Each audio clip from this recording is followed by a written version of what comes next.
1910.1025. Lead. 1910.1025. A. Scope and application. 1910.1025. A. 1. This section applies to all occupational exposure to lead, except as provided in paragraph A. 2. 1910.1025. A. 2. This section does not apply to the construction industry or to agricultural operations covered by 29 CFR Part 1928. 1910.1025. B. Definitions. Action level means employee exposure, without regard to the use of respirators, to an airborne concentration of lead of 30 micrograms per cubic meter of air, 30 micrograms per cubic meter, averaged over an 8-hour period. Assistant Secretary means the Assistant Secretary of Labor for Occupational Safety and Health, U.S. Department of Labor, or designee. Director means the Director, National Institute for Occupational Safety and Health, NIOSH, U.S. Department of Health, Education, and Welfare, or designee. Lead means metallic lead, all inorganic lead compounds, and organic lead soaps. Excluded from this definition are all other organic lead compounds. 1910.1025. C. Permissible exposure limit, PEL. 1910.1025. C. 1. The employer shall assure that no employee is exposed to lead at concentrations greater than 50 micrograms per cubic meter of air, 50 micrograms per cubic meter, averaged over an 8-hour period. 1910.1025. C. 2. If an employee is exposed to lead for more than 8 hours in any workday, the permissible exposure limit, as a time-weighted average, TWA, for that day, shall be reduced according to the following formula. Maximum permissible limit, in G/M3, equals 400 divided by hours worked in the day. 1910.1025. C. 3. When respirators are used to supplement engineering and work practice controls to comply with the PL and all the requirements of paragraph F have been met, employee exposure, for the purpose of determining whether the employer has complied with the PEL, may be considered to be at the level provided by the protection factor of the respirator for those periods the respirator is worn. Those periods may be averaged with exposure levels during periods when respirators are not worn to determine the employee's daily TWA exposure. 1910.1025. D. Exposure monitoring. 1910.1025. D1. General. 1910.1025. D1 I through 1910.1025. D1 3. For the purposes of paragraph D, employee exposure is that exposure which would occur if the employee were not using a respirator. With the exception of monitoring under paragraph D3, the employer shall collect full shift, for at least 7 continuous hours, personal samples including at least 1 sample for each shift for each job classification in each work area. Full shift personal samples shall be representative of the monitored employee's regular, daily exposure to lead. 1910.1025. D2. Initial determination. Each employer who has a workplace or work operation covered by this standard shall determine if any employee may be exposed to lead at or above the action level. 1910.1025. D3. Basis of initial determination. 1910.1025. D3 I. The employer shall monitor employee exposures and shall base initial determinations on the employee exposure monitoring results and any of the following relevant considerations. 1910.1025. D3 I A through C. Any information, observations, or calculations which would indicate employee exposure to lead, any previous measurements of airborne lead, and any employee complaints of symptoms which may be attributable to exposure to lead. 1910.1025. D3 2. Monitoring for the initial determination may be limited to a representative sample of the exposed employees who the employer reasonably believes are exposed to the greatest airborne concentrations of lead in the workplace. 1910.1025. D3 3. Measurements of airborne lead made in the preceding 12 months may be used to satisfy the requirement to monitor under paragraph D3 I if the sampling and analytical methods used meet the accuracy and confidence levels of paragraph D9 of this section. 1910.1025. D4. Positive initial determination and initial monitoring. 1910.1025 D4I, where a determination conducted under paragraphs D2 and 3 of this section shows the possibility of any employee exposure at or above the action level, the employer shall conduct monitoring which is representative of the exposure for each employee in the workplace who is exposed to lead. 1910.1025 D4-2 Measurements of airborne lead made in the preceding 12 months may be used to satisfy this requirement if the sampling and analytical methods used meet the accuracy and confidence levels of paragraph D9 of this section. 1910.1025 D5 Negative initial determination. Where a determination, conducted under paragraphs D2 and 3 of this section is made that no employee is exposed to airborne concentrations of lead at or above the action level, the employer shall make a written record of such determination. The record shall include at least the information specified in paragraph D3 of this section and shall also include the date of determination, location within the worksite, and the name number of each employee monitored. 1910.1025 D6 Frequency. 1910.1025 D6 I. If the initial monitoring reveals employee exposure to be below the action level, the measurements need not be repeated except as otherwise provided in paragraph D7 of this section. 1910.1025 D6 2. If the initial determination or subsequent monitoring reveals employee exposure to be at or above the action level but below the permissible exposure limit, the employer shall repeat monitoring in accordance with this paragraph at least every 6 months. The employer shall continue monitoring at the required frequency until at least 2 consecutive measurements, taken at least 7 days apart, are below the action level, at which time the employer may discontinue monitoring for that employee except as otherwise provided in paragraph D7 of this section.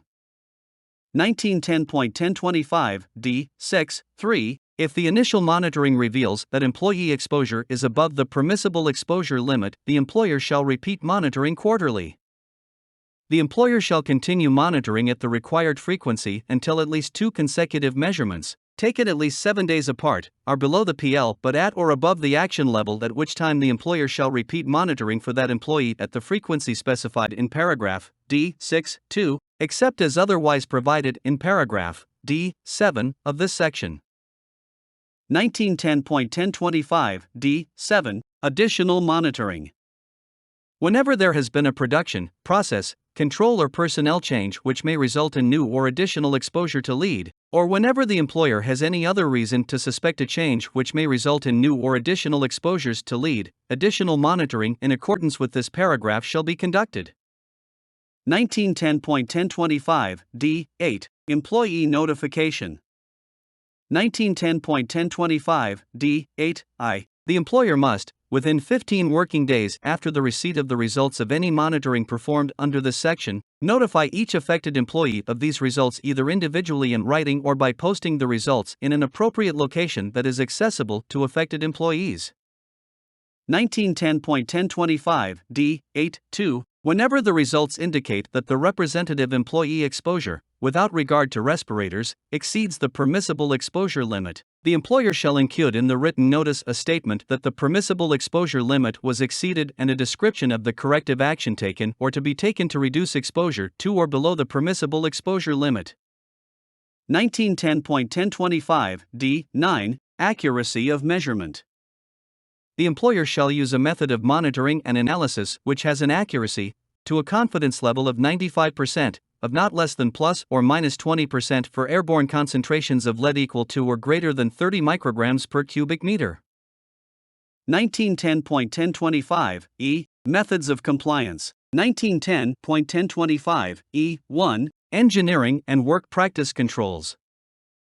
1910.1025 E1 I. Where any employee is exposed to lead above the permissible exposure limit for more than 30 days per year, the employer shall implement engineering and work practice controls, including administrative controls, to reduce and maintain employee exposure to lead in accordance with the implementation schedule in Table I below, except to the extent that the employer can demonstrate that such controls are not feasible. Wherever the engineering and work practice controls which can be instituted are not sufficient to reduce employee exposure to or below the permissible exposure limit, the employer shall nonetheless use them to reduce exposures to the lowest feasible level and shall supplement them by the use of respiratory protection which complies with the requirements of paragraph F of this section. 1910.1025 E1, 2, where any employee is exposed to lead above the permissible exposure limit, but for 30 days or less per year, the employer shall implement engineering controls to reduce exposures to 200 micrograms per cubic meter, but thereafter may implement any combination of engineering, work practice, including administrative controls, and respiratory controls to reduce and maintain employee exposure to lead to or below 50 micrograms per cubic meter. Table I, Compliance Dates. 1. Calculated by counting from the date the stay on implementation of paragraph E1 was lifted by the U.S. Court of Appeals for the District of Columbia, the number of years specified in the 1978 lead standard and subsequent amendments for compliance with the PL of 50 micrograms per cubic meter for exposure to airborne concentrations of lead levels for the particular industry. Lead Chemicals, Secondary Copper Smelting, July 19, 1996. Non-ferrous Foundries, July 19, 1996. 2. Large non-ferrous foundries, 20 or more employees, are required to achieve the PL of 50 micrograms per cubic meter by means of engineering and work practice controls. Small non-ferrous foundries, fewer than 20 employees, are required to achieve an 8-hour TWA of 75 micrograms per cubic meter by such controls. Brass and bronze ingot manufacture, 6 years. 3. Expressed as the number of years from the date on which the court lifts the stay on the implementation of paragraph E1 for this industry for employers to achieve a lead in air concentration of 75 micrograms per cubic meter. Compliance with paragraph E in this industry is determined by a compliance directive that incorporates elements from the settlement agreement between OSHA and representatives of the industry. 1910.1025 E2 Respiratory Protection. Where engineering and work practice controls do not reduce employee exposure to or below the 50 micrograms per cubic meter permissible exposure limit, the employer shall supplement these controls with respirators in accordance with paragraph F. 1910.1025 E3 Compliance Program. 1910.1025 E3 I. Each employer shall establish and implement a written compliance program to reduce exposures to or below the permissible exposure limit, and interim levels if applicable, solely by means of engineering and work practice controls in accordance with the implementation schedule in paragraph E1. 1910.1025 E3 2 Written plans for these compliance programs shall include at least the following: 1910.1025 E3 2A through 1910.1025 E3 2H, a description of each operation in which lead is emitted, e.g. machinery used, material processed, controls in place, crew size, employee job responsibilities, operating procedures, and maintenance practices. A description of the specific means that will be employed to achieve compliance, including engineering plans and studies used to determine methods selected for controlling exposure to lead. A report of the technology considered in meeting the permissible exposure limit. Air monitoring data which documents the source of lead emissions. A detailed schedule for implementation of the program, including documentation such as copies of purchase orders for equipment, construction contracts, etc. A work practice program which includes items required under paragraphs G, H, and I of this regulation. An administrative control schedule required by paragraph E5 of this section, if applicable. Other relevant information. 1910.1025 E3 3 Written programs shall be submitted upon request to the Assistant Secretary and the Director, and shall be available at the worksite for examination and copying by the Assistant Secretary, Director, any affected employee or authorized employee representatives. 1910.1025 E3 4 Written programs must be revised and updated at least annually to reflect the current status of the program. 1910.1025 E4 Mechanical ventilation. 1910.1025 E4 I. When ventilation is used to control exposure, measurements which demonstrate the effectiveness of the system in controlling exposure, such as capture velocity, duct velocity, or static pressure, shall be made at least every 3 months. Measurements of the system's effectiveness in controlling exposure shall be made within 5 days of any change in production, process, or control which might result in a change in employee exposure to lead. 1910.1025 E4 2 Recirculation of air. If air from exhaust ventilation is recirculated into the workplace, the employer shall assure that 1910.1025 E4 2A through B the system has a high-efficiency filter with reliable backup filter, and controls to monitor the concentration of lead in the return air and to bypass the recirculation system automatically if it fails are installed, operating, and maintained. 1910.1025 E5 Administrative controls. If administrative controls are used as a means of reducing employees' TWA exposure to lead, the employer shall establish and implement a job rotation schedule which includes 1910.1025 E5 I through 1910.1025 E5 3 name or identification number of each affected employee, duration and exposure levels at each job or workstation where each affected employee is located, and any other information which may be useful in assessing the reliability of administrative controls to reduce exposure to lead. 1910.1025 F. Respiratory protection. 1910.1025 F1 General. For employees who use respirators required by this section, the employer must provide each employee an appropriate respirator that complies with the requirements of this paragraph. Respirators must be used during 1910.1025 F1 I through 1910.1025 F1 3 periods necessary to install or implement engineering or work practice controls. Work operations for which engineering and work practice controls are not sufficient to reduce employee exposures to or below the permissible exposure limit. Periods when an employee requests a respirator. 1910.1025 F2 Respirator Program. 1910.1025 F2I The employer must implement a respiratory protection program in accordance with Section 1910.134 B through D, except D1, 3, and F through M, which covers each employee required by this section to use a respirator.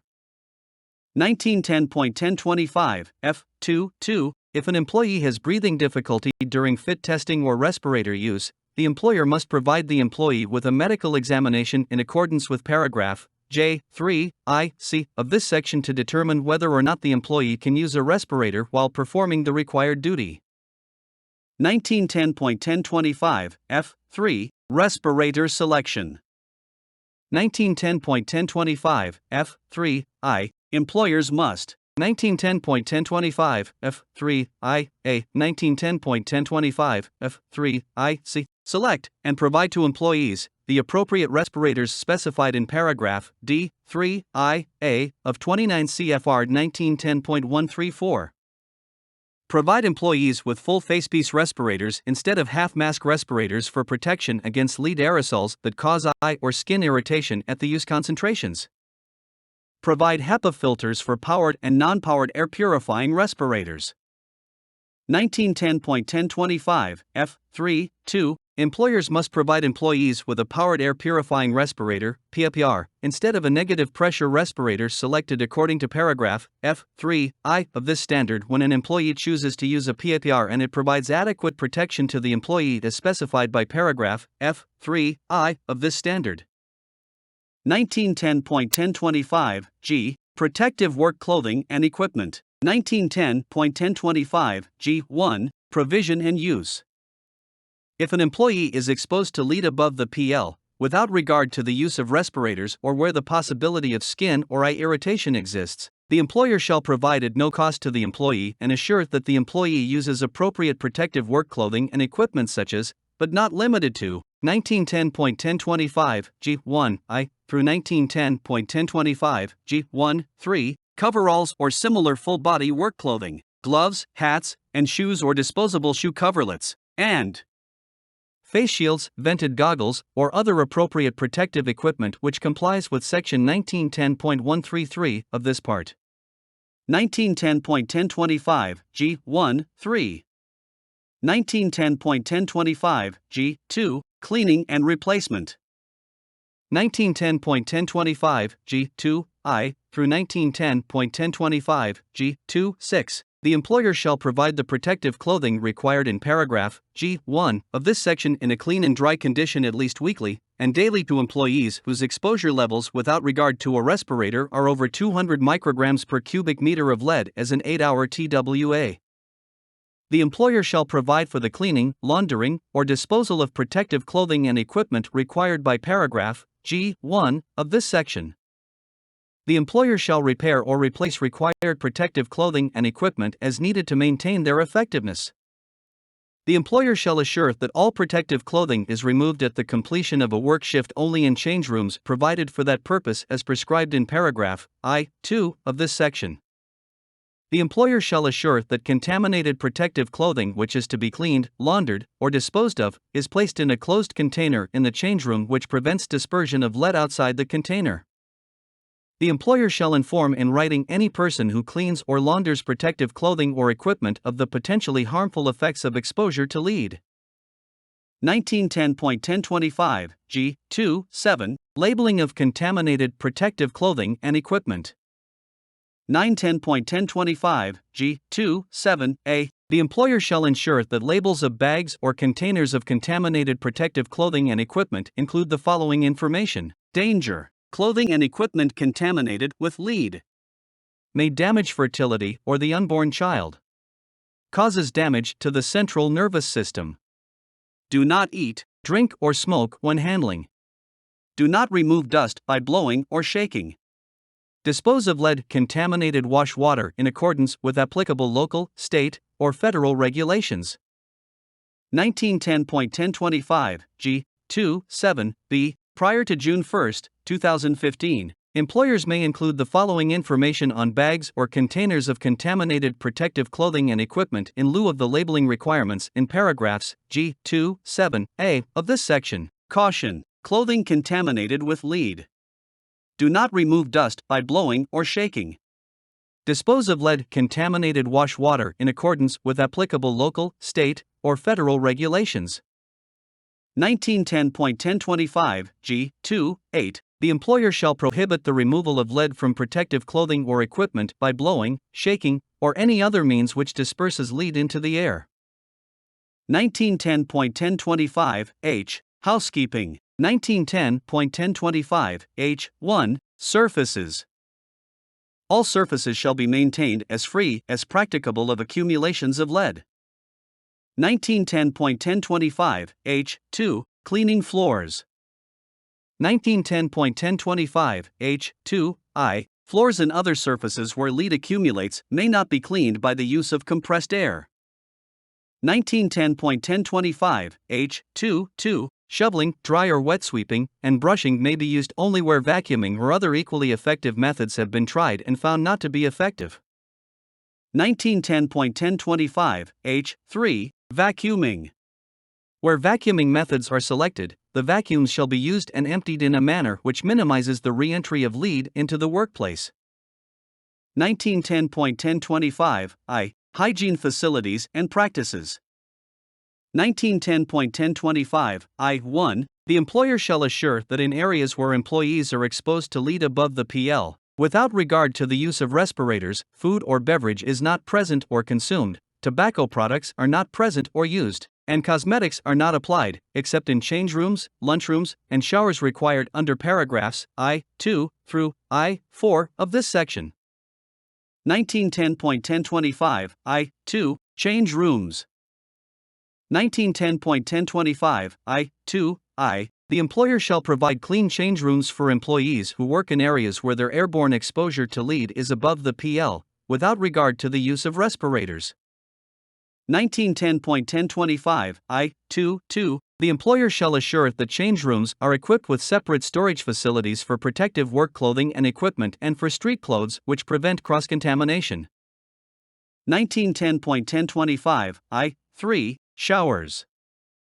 1910.1025 I3 through 1910.1025 I3 The employer shall assure that employees who work in areas where their airborne exposure to lead is above the PL, without regard to the use of respirators, shower at the end of the work shift. The employer shall provide shower facilities in accordance with Section 1910.141d(3) of this part. The employer shall assure that employees who are required to shower pursuant to paragraph I(3)(I) do not leave the workplace wearing any clothing or equipment worn during the work shift. 1910.1025 I(4) Lunchrooms. 1910.1025 I(4)(I) through 1910.1025 I(4)(4). The employer shall provide lunchroom facilities for employees who work in areas where their airborne exposure to lead is above the PL, without regard to the use of respirators. The employer shall assure that lunchroom facilities have a temperature-controlled, positive pressure, filtered air supply, and are readily accessible to employees. The employer shall assure that employees who work in areas where their airborne exposure to lead is above the PL without regard to the use of a respirator wash their hands and face prior to eating, drinking, smoking, or applying cosmetics. The employer shall assure that employees do not enter lunchroom facilities with protective work clothing or equipment unless surface lead dust has been removed by vacuuming, downdraft booth, or other cleaning method. 1910.1025 I(5) Lavatories.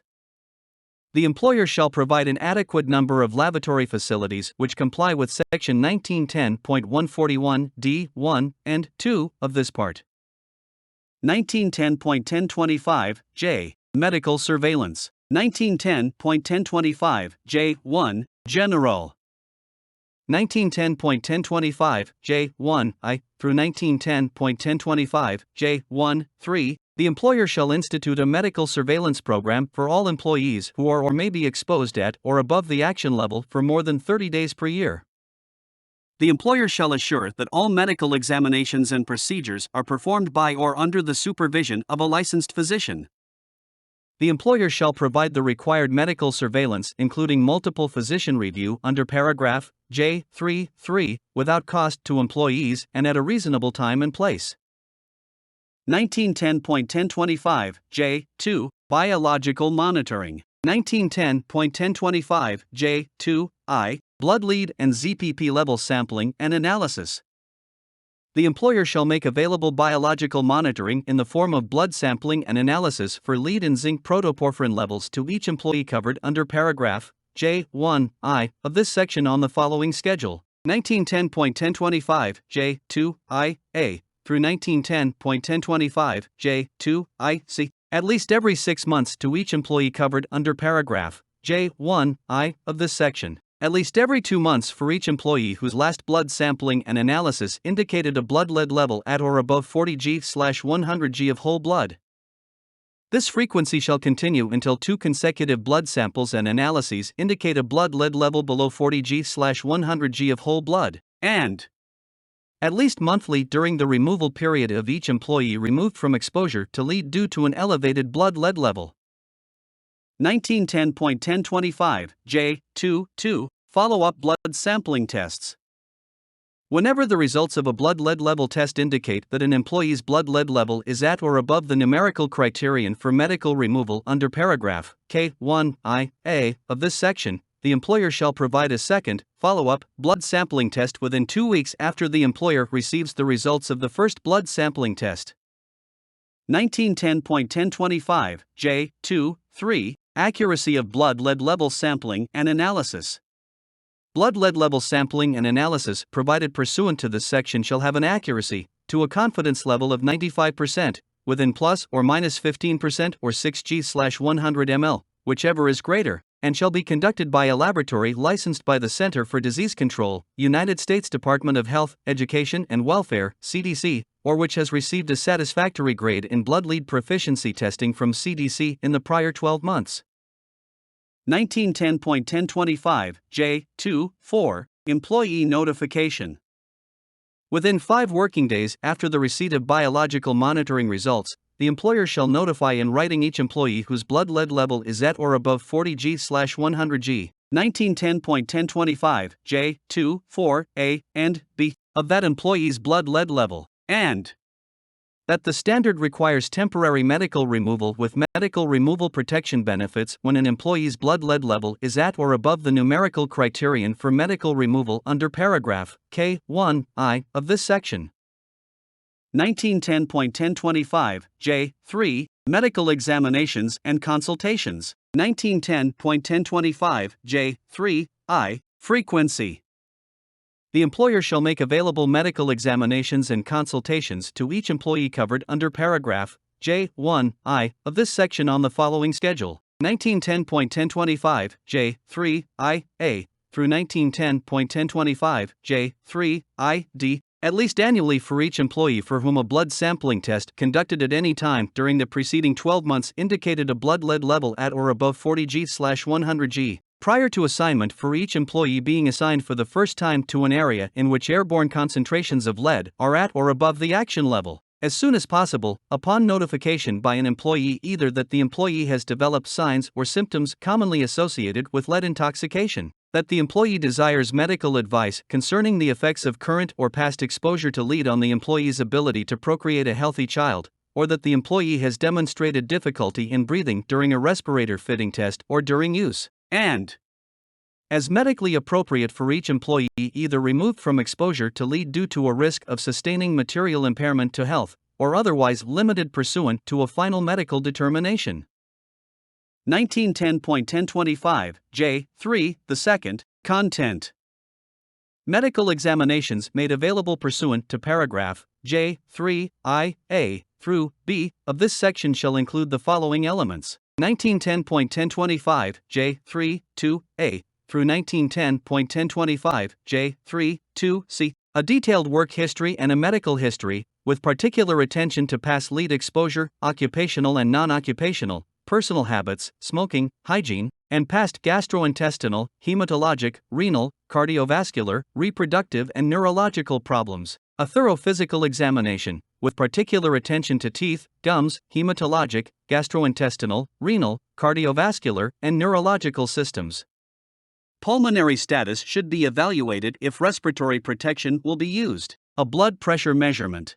1910.1025, J3-2D, a blood sample and analysis which determines. 1910.1025, J3-2D1 through D5, blood lead level, hemoglobin and hematocrit determinations, red cell indices, and examination of peripheral smear morphology, zinc protoporphyrin, blood urea nitrogen, and serum creatinine. 1910.1025, J3-2E, a routine urinalysis with microscopic examination, and 1910.1025, J3-2F, any laboratory or other test which the examining physician deems necessary by sound medical practice. The content of medical examinations made available pursuant to paragraph J3I-C through D of this section shall be determined by an examining physician and, if requested by an employee, shall include pregnancy testing or laboratory evaluation of male fertility. 1910.1025, J3-3, Multiple Physician Review Mechanism. 1910.1025, J3-3A, if the employer selects the initial physician who conducts any medical examination or consultation provided to an employee under this section, the employee may designate a second physician. 1910.1025, J3-3A1 through A2, to review any findings, determinations or recommendations of the initial physician, and to conduct such examinations, consultations, and laboratory tests as the second physician deems necessary to facilitate this review. 1910.1025, J3-3B, the employer shall promptly notify an employee of the right to seek a second medical opinion after each occasion that an initial physician conducts a medical examination or consultation pursuant to this section. The employer may condition its participation in, and payment for, the multiple physician review mechanism upon the employee doing the following within 15 days after receipt of the foregoing notification, or receipt of the initial physician's written opinion, whichever is later. 1910.1025, J3-3B1 through B2, the employee informing the employer that he or she intends to seek a second medical opinion, and the employee initiating steps to make an appointment with a second physician. 1910.1025, J3-3C, If the findings, determinations, or recommendations of the second physician differ from those of the initial physician, then the employer and the employee shall assure that efforts are made for the two physicians to resolve any disagreement. 1910.1025, J, 3, 3d. If the two physicians have been unable to quickly resolve their disagreement, then the employer and the employee through their respective physicians shall designate a third physician. 1910.1025, J, 3, 3d, 1, and d2.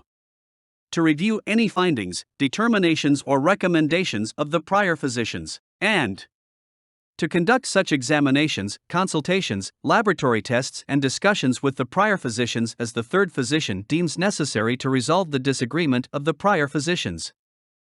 1910.1025, J, 3, 3e. The employer shall act consistent with the findings, determinations, and recommendations of the third physician, unless the employer and the employee reach an agreement which is otherwise consistent with the recommendations of at least one of the three physicians. 1910.1025, J, 3, 4. Information provided to examining and consulting physicians.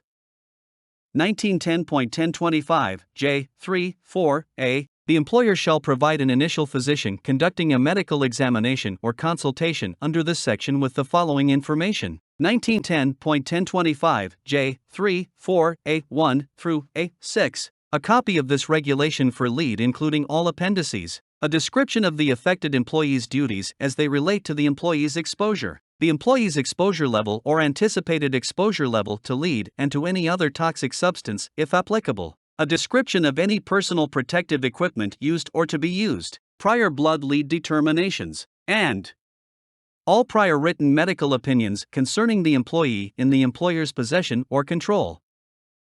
1910.1025, J, 3, 4b. The employer shall provide the foregoing information to a second or third physician conducting a medical examination or consultation under this section upon request either by the second or third physician or by the employee. 1910.1025, J, 3v. Written medical opinions.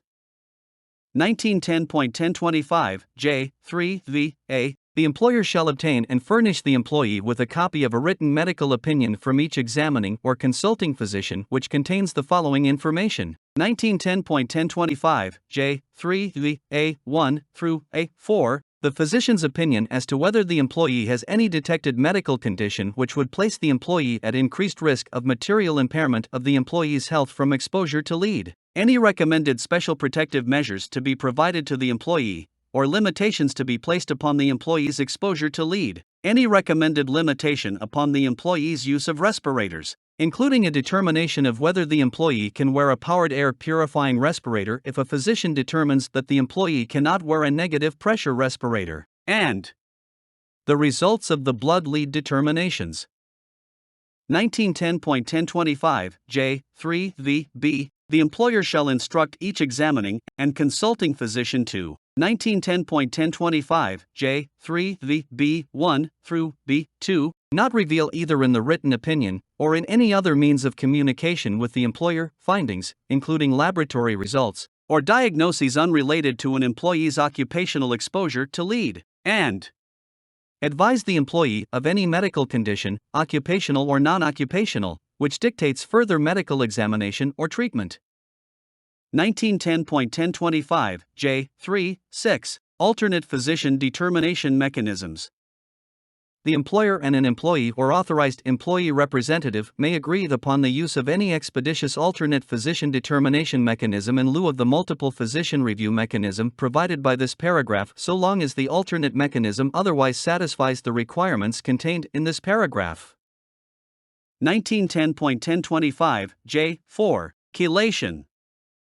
1910.1025, J, 4I. The employer shall assure that any person whom he retains, employs, supervises, or controls does not engage in prophylactic chelation of any employee at any time. 1910.1025, J, 4.2. If therapeutic or diagnostic chelation is to be performed by any person in paragraph J, 4I, the employer shall assure that it be done under the supervision of a licensed physician in a clinical setting with thorough and appropriate medical monitoring and that the employee is notified in writing prior to its occurrence. 1910.1025, K. Medical removal protection. 1910.1025 K1 Temporary medical removal and return of an employee. 1910.1025 K1 I Temporary removal due to elevated blood lead levels.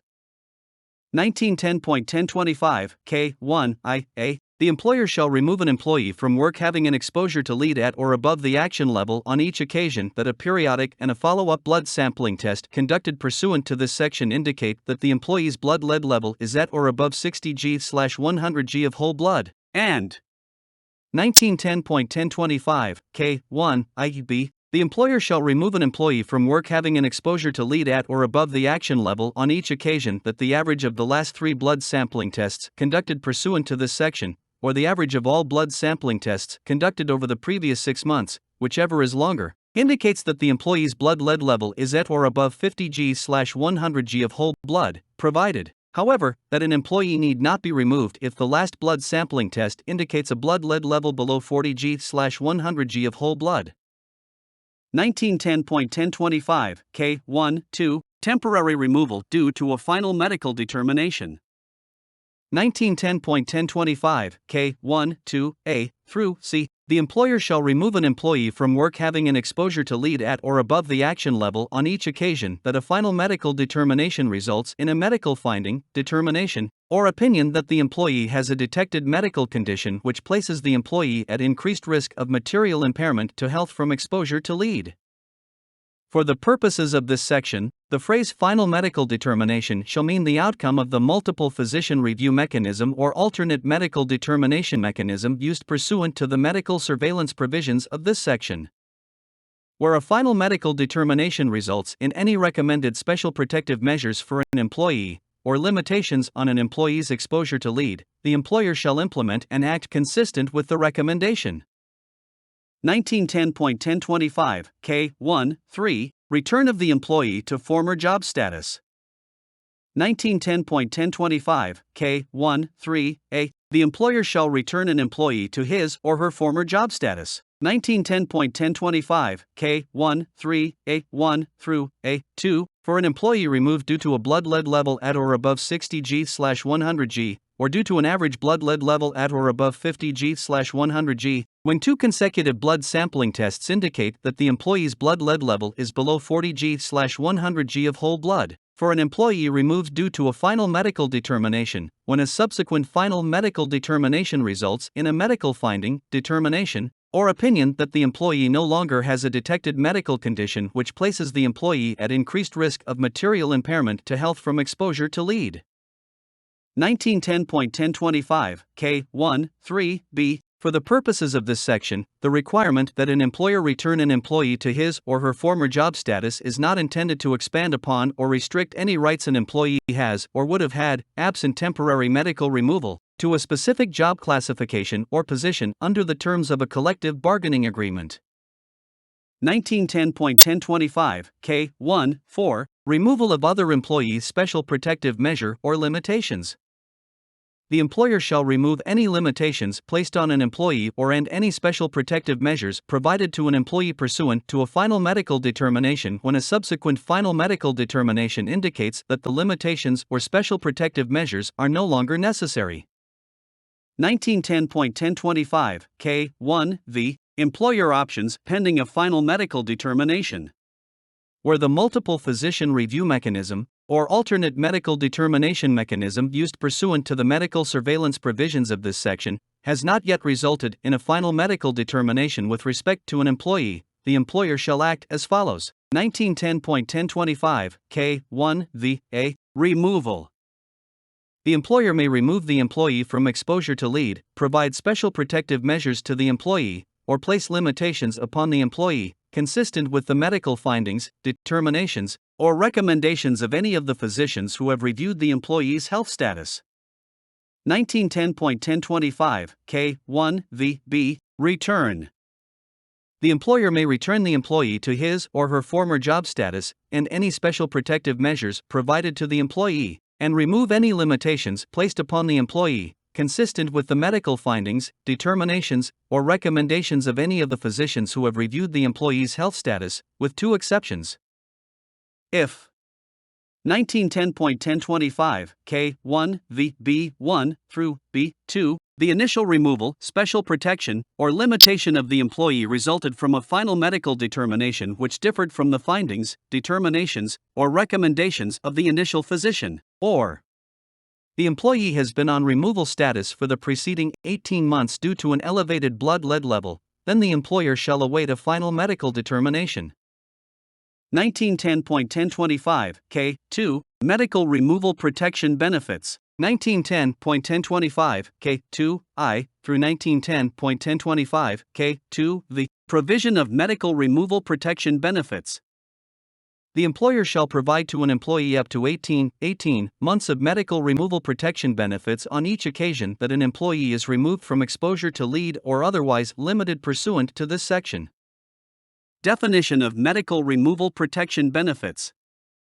For the purposes of this section, the requirement that an employer provide medical removal protection benefits means that the employer shall maintain the earnings, seniority, and other employment rights and benefits of an employee as though the employee had not been removed from normal exposure to lead or otherwise limited.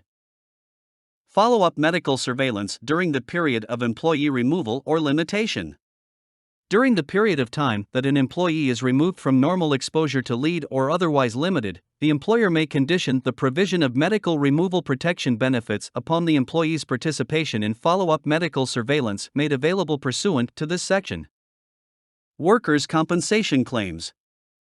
If a removed employee files a claim for workers' compensation payments for a lead-related disability, then the employer shall continue to provide medical removal protection benefits pending disposition of the claim. To the extent that an award is made to the employee for earnings lost during the period of removal, the employer's medical removal protection obligation shall be reduced by such amount. The employer shall receive no credit for workers' compensation payments received by the employee for treatment-related expenses. Other credits. The employer's obligation to provide medical removal protection benefits to a removed employee shall be reduced to the extent that the employee receives compensation for earnings lost during the period of removal either from a publicly or employer-funded compensation program, or receives income from employment with another employer made possible by virtue of the employee's removal. 1910.1025, K2-6, employees whose blood lead levels do not adequately decline within 18 months of removal. The employer shall take the following measures with respect to any employee removed from exposure to lead due to an elevated blood lead level whose blood lead level has not declined within the past 18 months of removal so that the employee has been returned to his or her former job status. 1910.1025, K2-6A through D. The employer shall make available to the employee a medical examination pursuant to this section to obtain a final medical determination with respect to the employee. The employer shall assure that the final medical determination obtained indicates whether or not the employee may be returned to his or her former job status, and if not, what steps should be taken to protect the employee's health. Where the final medical determination has not yet been obtained, or once obtained indicates that the employee may not yet be returned to his or her former job status, the employer shall continue to provide medical removal protection benefits to the employee until either the employee is returned to former job status, or a final medical determination is made that the employee is incapable of ever safely returning to his or her former job status. Where the employer acts pursuant to a final medical determination which permits the return of the employee to his or her former job status despite what would otherwise be an unacceptable blood lead level, later questions concerning removing the employee again shall be decided by a final medical determination. The employer need not automatically remove such an employee pursuant to the blood lead level removal criteria provided by this section. 1910.1025, K2-7, voluntary removal or restriction of an employee. Where an employer, although not required by this section to do so, removes an employee from exposure to lead or otherwise places limitations on an employee due to the effects of lead exposure on the employee's medical condition, the employer shall provide medical removal protection benefits to the employee equal to that required by paragraph K2I of this section.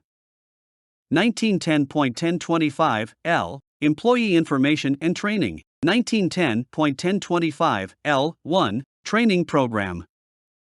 1910.1025 L1 I through 1910.1025 L1 3. Each employer who has a workplace in which there is a potential exposure to airborne lead at any level shall inform employees of the content of Appendices A and B of this regulation. The employer shall train each employee who is subject to exposure to lead at or above the action level, or for whom the possibility of skin or eye irritation exists, in accordance with the requirements of this section. The employer shall institute a training program and ensure employee participation in the program. The employer shall provide initial training by 180 days from the effective date for those employees covered by paragraph L1(2) on the standard's effective date and prior to the time of initial job assignment for those employees subsequently covered by this paragraph. 1910.1025 L1(4) The training program shall be repeated at least annually for each employee. 1910.1025 L1(v) The employer shall assure that each employee is informed of the following. 1910.1025 L1(v) A through 1910.1025 L1(v) G. The content of this standard and its appendices, the specific nature of the operations which could result in exposure to lead above the action level, the purpose, proper selection, fitting, use, and limitations of respirators, the purpose and a description of the medical surveillance program and the medical removal protection program, including information concerning the adverse health effects associated with excessive exposure to lead, with particular attention to the adverse reproductive effects on both males and females, the engineering controls and work practices associated with the employee's job assignment, the contents of any compliance plan in effect, and instructions to employees that chelating agents should not routinely be used to remove lead from their bodies and should not be used at all except under the direction of a licensed physician. 1910.1025 L2 Access to information and training materials. 1910.1025 L2 I through 1910.1025 L2 3 The employer shall make readily available to all affected employees a copy of this standard and its appendices. The employer shall provide, upon request, all materials relating to the employee information and training program to the Assistant Secretary and the Director. In addition to the information required by paragraph L1(v), the employer shall include as part of the training program, and shall distribute to employees, any materials pertaining to the Occupational Safety and Health Act, the regulations issued pursuant to that Act, and this lead standard, which are made available to the employer by the Assistant Secretary. 1910.1025 M. Communication of hazards. 1910.1025 M1. Hazard communication general. 1910.1025 M1 I through 1910.1025 M1 3. Chemical manufacturers, importers, distributors, and employers shall comply with all requirements of the Hazard Communication Standard, HCS, Section 1910.1200, for lead. In classifying the hazards of lead, at least the following hazards are to be addressed: reproductive/developmental toxicity, central nervous system effects, kidney effects, blood effects, and acute toxicity effects. Employers shall include lead in the hazard communication program established to comply with the HCS, Section 1910.1200. Employers shall ensure that each employee has access to labels on containers of lead and to safety data sheets, and is trained in accordance with the requirements of HCS and paragraph L of this section. 1910.1025 M2 Signs. 1910.1025 M2 I. The employer shall post the following warning signs in each work area where the PL is exceeded: danger, lead, may damage fertility or the unborn child, causes damage to the central nervous system. Do not eat, drink, or smoke in this area. 1910.1025 M2 2 through 1910.1025 M2 4. The employer shall ensure that no statement appears on or near any sign required by this paragraph M2, which contradicts or detracts from the meaning of the required sign. The employer shall ensure that signs required by this paragraph M2 are illuminated and cleaned as necessary so that the legend is readily visible. The employer may use signs required by other statutes, regulations, or ordinances in addition to, or in combination with, signs required by this paragraph M2. 1910.1025 M2 V. Prior to June 1, 2016, employers may use the following legend in lieu of that specified in paragraph M2(2) of this section. Warning: lead work area. Poison. No smoking or eating. 1910.1025 N. Record keeping. 1910.1025 N1. Exposure monitoring. 1910.1025 N1 I. The employer shall establish and maintain an accurate record of all monitoring required in paragraph D of this section. 1910.1025 N1 2. This record shall include 1910.1025 N1 2 A through 1910.1025 N1 2 E. The dates, number, duration, location, and results of each of the samples taken, including a description of the sampling procedure used to determine representative employee exposure where applicable, a description of the sampling and analytical methods used in evidence of their accuracy, the type of respiratory protective devices worn, if any, name and job classification of the employee monitored and of all other employees whose exposure the measurement is intended to represent, and the environmental variables that could affect the measurement of employee exposure. 1910.1025 N1 3. The employer shall maintain these monitoring records for at least 40 years or for the duration of employment plus 20 years, whichever is longer. 1910.1025 N2. Medical surveillance. 1910.1025 N2 I. The employer shall establish and maintain an accurate record for each employee subject to medical surveillance as required by paragraph J of this section. 1910.1025 N2 2. This record shall include 1910.1025 N2 2 A through 1910.1025 N2 2 D. The name and description of the duties of the employee, a copy of the physician's written opinions, results of any airborne exposure monitoring done for that employee and the representative exposure levels supplied to the physician, and any employee medical complaints related to exposure to lead. 1910.1025 N2 3. The employer shall keep or assure that the examining physician keeps the following medical records. 1910.1025 N2 3 A through 1910.1025 N2 3 C. A copy of the medical examination results including medical and work history required under paragraph J of this section, a description of the laboratory procedures and a copy of any standards or guidelines used to interpret the test results or references to that information, a copy of the results of biological monitoring. 1910.1025 N2 4. The employer shall maintain or assure that the physician maintains those medical records for at least 40 years, or for the duration of employment plus 20 years, whichever is longer. 1910.1025 N3. Medical removals. 1910.1025 N3 I. The employer shall establish and maintain an accurate record for each employee removed from current exposure to lead pursuant to paragraph K of this section. 1910.1025 N3 2. Each record shall include 1910.1025 N3 2 A through 1910.1025 N3 2 D. The name of the employee, the date on each occasion that the employee was removed from current exposure to lead, as well as the corresponding date on which the employee was returned to his or her former job status, a brief explanation of how each removal was or is being accomplished, and a statement with respect to each removal indicating whether or not the reason for the removal was an elevated blood lead level. 1910.1025 N3 3. The employer shall maintain each medical removal record for at least the duration of an employee's employment.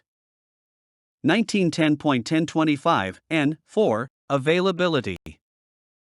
1910.1025 N4 I. The employer shall make available upon request all records required to be maintained by paragraph N of this section to the Assistant Secretary and the Director for examination and copying. 1910.1025 N4 2. Environmental monitoring, medical removal, and medical records required by this paragraph shall be provided upon request to employees, designated representatives, and the Assistant Secretary in accordance with 29 CFR 1910.1020 A-E and 2 I. Medical removal records shall be provided in the same manner as environmental monitoring records. 1910.1025 N5 Transfer of records. 1910.1025 N5 I. Whenever the employer ceases to do business, the successor employer shall receive and retain all records required to be maintained by paragraph N of this section. 1910.1025 N5 2. The employer shall also comply with any additional requirements involving transfer of records set forth in 29 CFR 1910.1020 H. 1910.1025 O. Observation of monitoring. 1910.1025 O1. Employee observation. The employer shall provide affected employees or their designated representatives an opportunity to observe any monitoring of employee exposure to lead conducted pursuant to paragraph D of this section. 1910.1025 O2. Observation procedures. 1910.1025 O2 I. Whenever observation of the monitoring of employee exposure to lead requires entry into an area where the use of respirators, protective clothing, or equipment is required, the employer shall provide the observer with and assure the use of such respirators, clothing, and such equipment, and shall require the observer to comply with all other applicable safety and health procedures.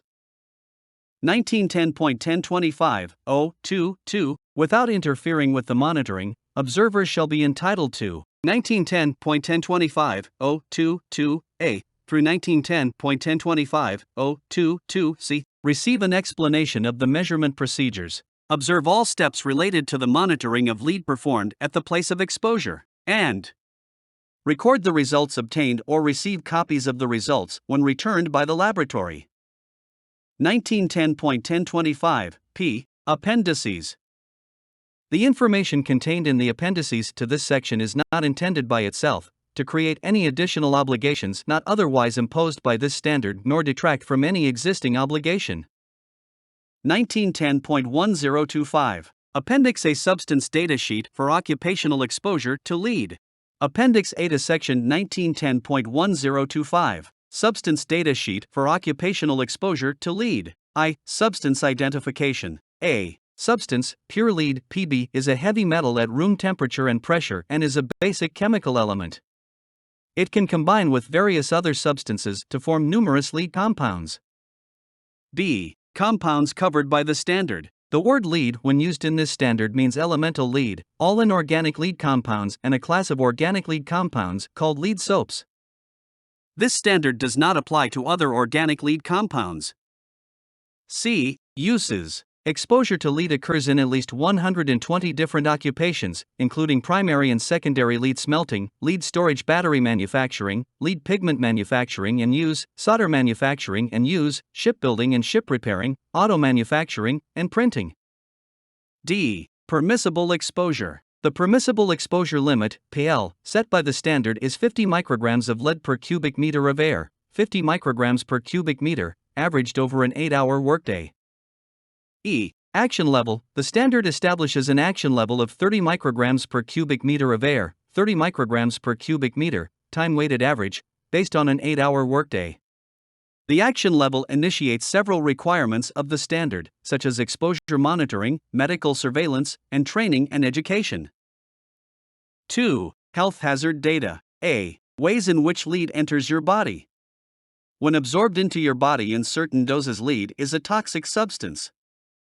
The object of the lead standard is to prevent absorption of harmful quantities of lead. The standard is intended to protect you not only from the immediate toxic effects of lead, but also from the serious toxic effects that may not become apparent until years of exposure have passed. Lead can be absorbed into your body by inhalation, breathing, and ingestion, eating. Lead, except for certain organic lead compounds not covered by the standard, such as tetraethyl lead, is not absorbed through your skin. When lead is scattered in the air as a dust, fume, or mist, it can be inhaled and absorbed through your lungs and upper respiratory tract. Inhalation of airborne lead is generally the most important source of occupational lead absorption. You can also absorb lead through your digestive system if lead gets into your mouth and is swallowed. If you handle food, cigarettes, chewing tobacco, or makeup which have lead on them, or handle them with hands contaminated with lead, this will contribute to ingestion. A significant portion of the lead that you inhale or ingest gets into your bloodstream. Once in your bloodstream, lead is circulated throughout your body and stored in various organs and body tissues. Some of this lead is quickly filtered out of your body and excreted, but some remains in the blood and other tissues.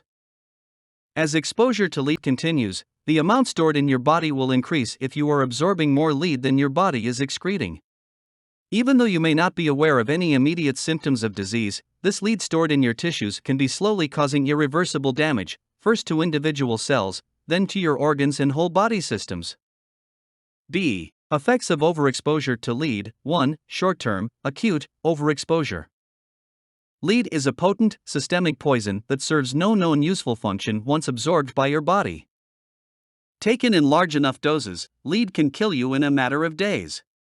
A condition affecting the brain called acute encephalopathy may arise, which develops quickly to seizures, coma, and death from cardiorespiratory arrest. A short-term dose of lead can lead to acute encephalopathy. Short-term occupational exposures of this magnitude are highly unusual, but not impossible. Similar forms of encephalopathy may, however, arise from extended, chronic exposure to lower doses of lead. There is no sharp dividing line between rapidly developing acute effects of lead and chronic effects which take longer to acquire. Lead adversely affects numerous body systems and causes forms of health impairment and disease which arise after periods of exposure as short as days or as long as several years. 2. Long-term, chronic, overexposure. Chronic overexposure to lead may result in severe damage to your blood-forming, nervous, urinary, and reproductive systems.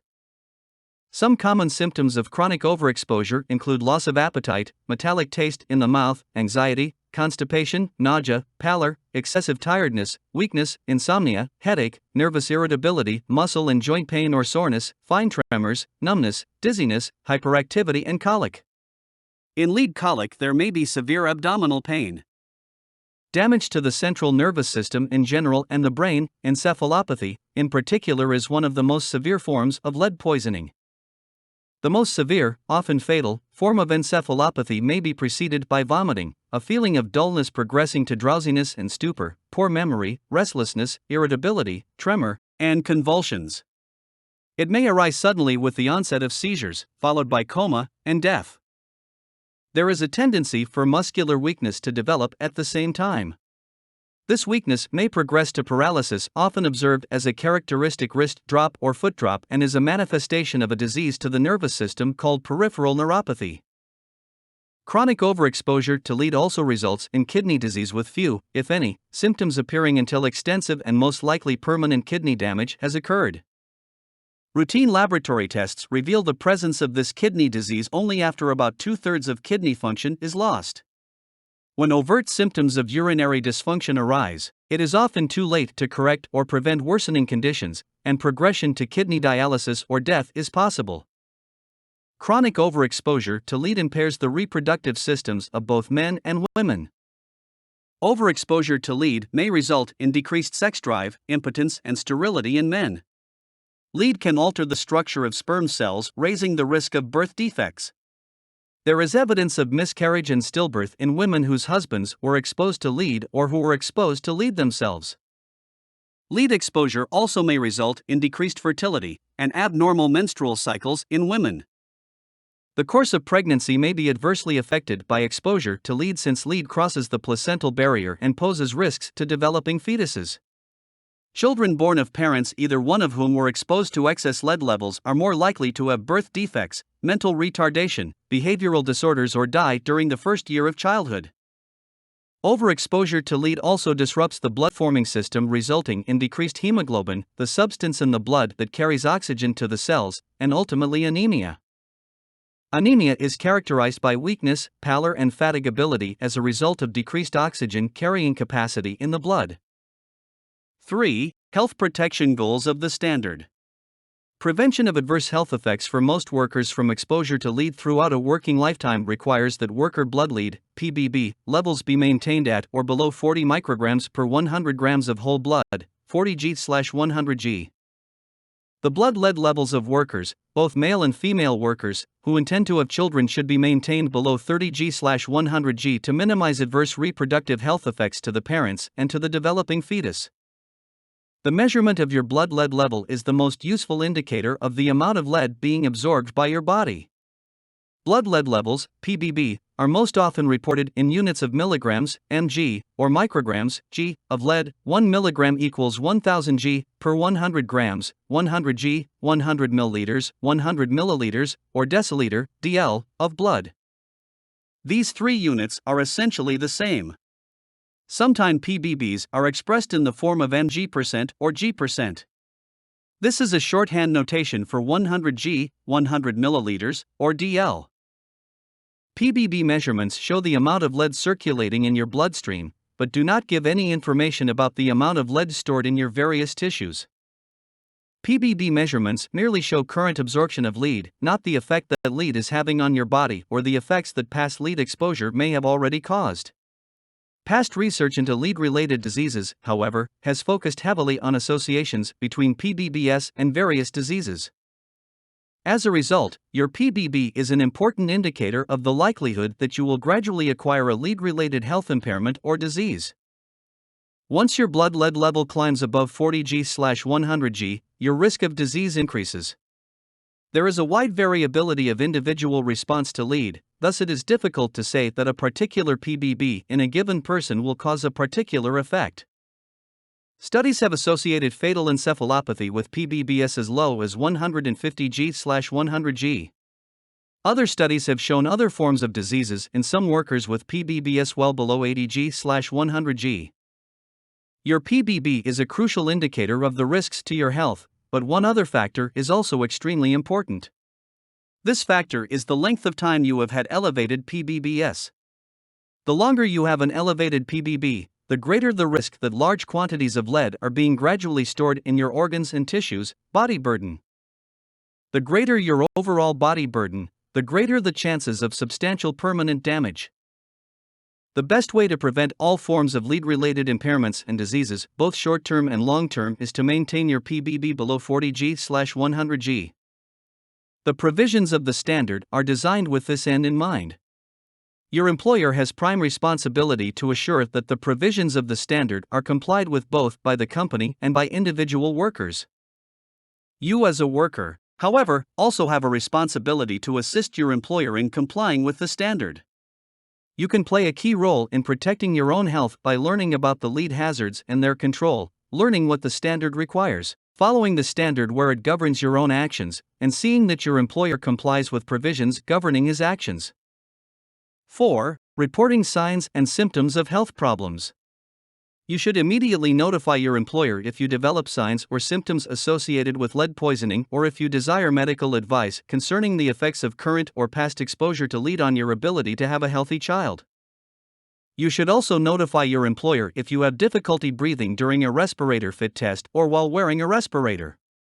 In each of these cases, your employer must make available to you appropriate medical examinations or consultations. These must be provided at no cost to you and at a reasonable time and place. The standard contains a procedure whereby you can obtain a second opinion by a physician of your choice if the employer selected the initial physician. 1910.1025, Appendix B Employee Standard Summary. Appendix B to Section 1910.1025 Employee Standard Summary. This appendix summarizes key provisions of the standard that you as a worker should become familiar with. A permissible exposure limit, PEL, paragraph C. The standards sets a permissible exposure limit, PL, of 50 micrograms of lead per cubic meter of air, 50 micrograms per cubic meter, averaged over an 8-hour workday. This is the highest level of lead in air to which you may be permissibly exposed over an 8-hour workday.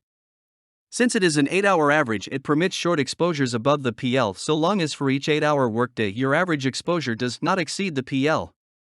This standard recognizes that your daily exposure to lead can extend beyond a typical 8-hour workday as the result of overtime or other alterations in your work schedule.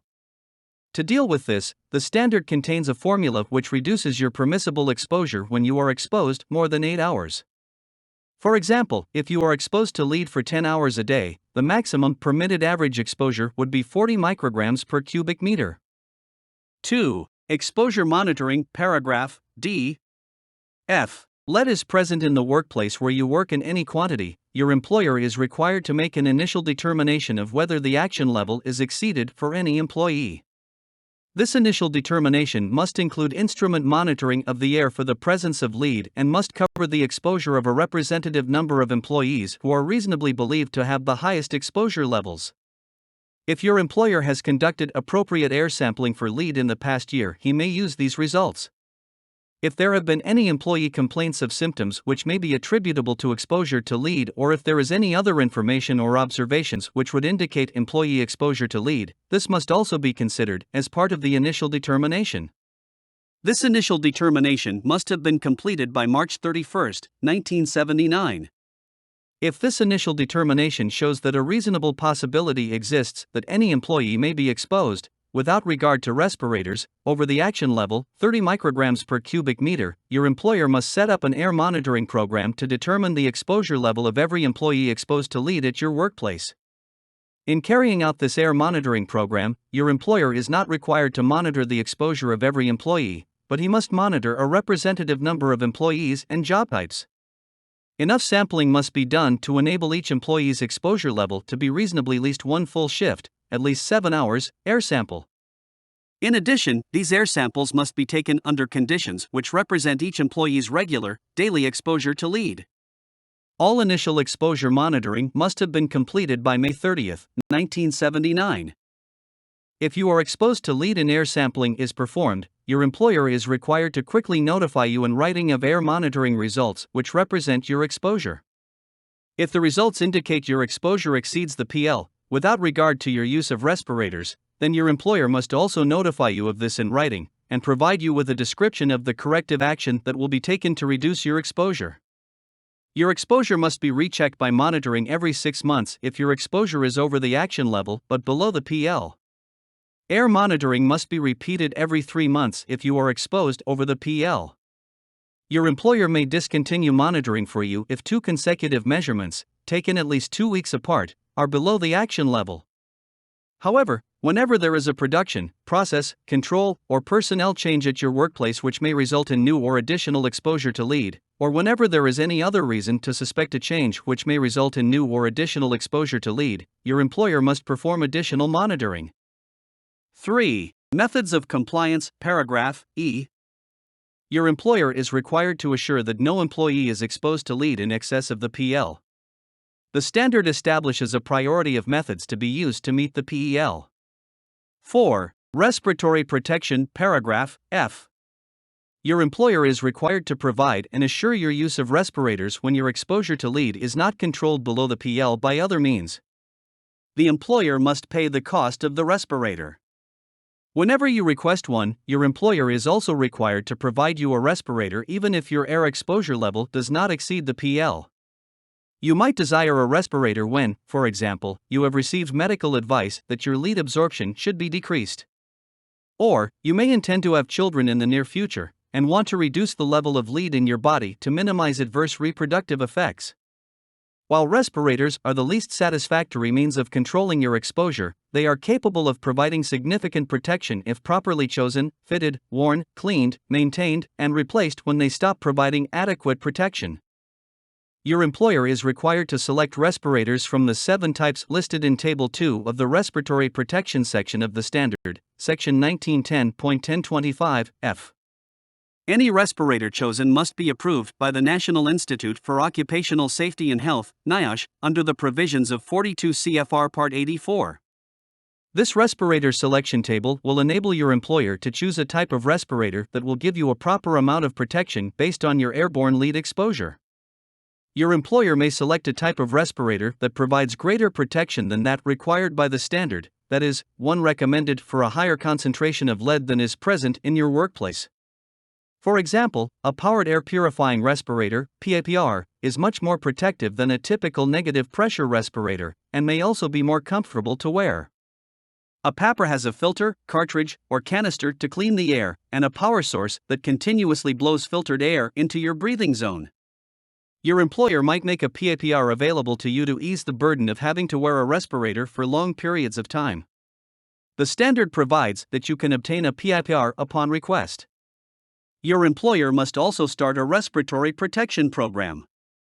This program must include written procedures for the proper selection, use, cleaning, storage, and maintenance of respirators. Your employer must ensure that your respirator facepiece fits properly. Proper fit of a respirator facepiece is critical to your protection from airborne lead. Obtaining a proper fit on each employee may require your employer to make available several different types of respirator masks. To ensure that your respirator fits properly and that facepiece leakage is minimal, your employer must give you either a qualitative or quantitative fit test as specified in Appendix A of the Respiratory Protection Standard located at 29 CFR 1910.134. You must also receive from your employer proper training in the use of respirators. Your employer is required to teach you how to wear a respirator, to know why it is needed, and to understand its limitations. The standard provides that if your respirator uses filter elements, you must be given an opportunity to change the filter elements whenever an increase in breathing resistance is detected. You also must be permitted to periodically leave your work area to wash your face and respirator facepiece whenever necessary to prevent skin irritation. If you ever have difficulty in breathing during a fit test or while using a respirator, your employer must make a medical examination available to you to determine whether you can safely wear a respirator. The result of this examination may be to give you a positive pressure respirator, which reduces breathing resistance, or to provide alternative means of protection. V. Protective work clothing and equipment. Paragraph G. If you are exposed to lead above the PL, or if you are exposed to lead compounds such as lead arsenate or lead azide which can cause skin and eye irritation, your employer must provide you with protective work clothing and equipment appropriate for the hazard. If work clothing is provided, it must be provided in a clean and dry condition at least weekly, and daily if your airborne exposure to lead is greater than 200 micrograms per cubic meter. Appropriate protective work clothing and equipment can include coveralls or similar full-body work clothing, gloves, hats, shoes or disposable shoe coverlets, and face shields or vented goggles. Your employer is required to provide all such equipment at no cost to you. He is responsible for providing repairs and replacement as necessary, and also is responsible for the cleaning, laundering or disposal of protective clothing and equipment. Contaminated work clothing or equipment must be removed in change rooms and not worn home where you will extend your exposure and expose your family since lead from your clothing can accumulate in your house, car, etc. Contaminated clothing which is to be cleaned, laundered or disposed of must be placed in closed containers in the change room. At no time may lead be removed from protective clothing or equipment by any means which disperses lead into the workroom air. 6. Housekeeping. Paragraph H. Your employer must establish a housekeeping program sufficient to maintain all surfaces as free as practicable of accumulations of lead dust. Vacuuming is the preferred method of meeting this requirement, and the use of compressed air to clean floors and other surfaces is absolutely prohibited. Dry or wet sweeping, shoveling, or brushing may not be used except where vacuuming or other equally effective methods have been tried and do not work. Vacuums must be used and emptied in a manner which minimizes the re-entry of lead into the workplace. 7. Hygiene facilities and practices. Paragraph I. The standard requires that change rooms, showers, and filtered air lunchrooms be constructed and made available to workers exposed to lead above the PL. When the PL is exceeded, the employer must assure that food and beverage is not present or consumed, tobacco products are not present or used, and cosmetics are not applied, except in these facilities. Change rooms, showers, and lunchrooms must be used by workers exposed in excess of the PL. After showering, no clothing or equipment worn during the shift may be worn home, and this includes shoes and underwear. Your own clothing worn during the shift should be carried home and cleaned carefully so that it does not contaminate your home. Lunchrooms may not be entered with protective clothing or equipment unless surface dust has been removed by vacuuming, downdraft booth, or other cleaning method. Finally, workers exposed above the PL must wash both their hands and faces prior to eating, drinking, smoking, or applying cosmetics. All of the facilities and hygiene practices just discussed are essential to minimize additional sources of lead absorption from inhalation or ingestion of lead that may accumulate on you, your clothes, or your possessions. Strict compliance with these provisions can virtually eliminate several sources of lead exposure which significantly contribute to excessive lead absorption. 8. Medical surveillance, paragraph J. The medical surveillance program is part of the standard's comprehensive approach to the prevention of lead-related disease. Its purpose is to supplement the main thrust of the standard, which is aimed at minimizing airborne concentrations of lead and sources of ingestion.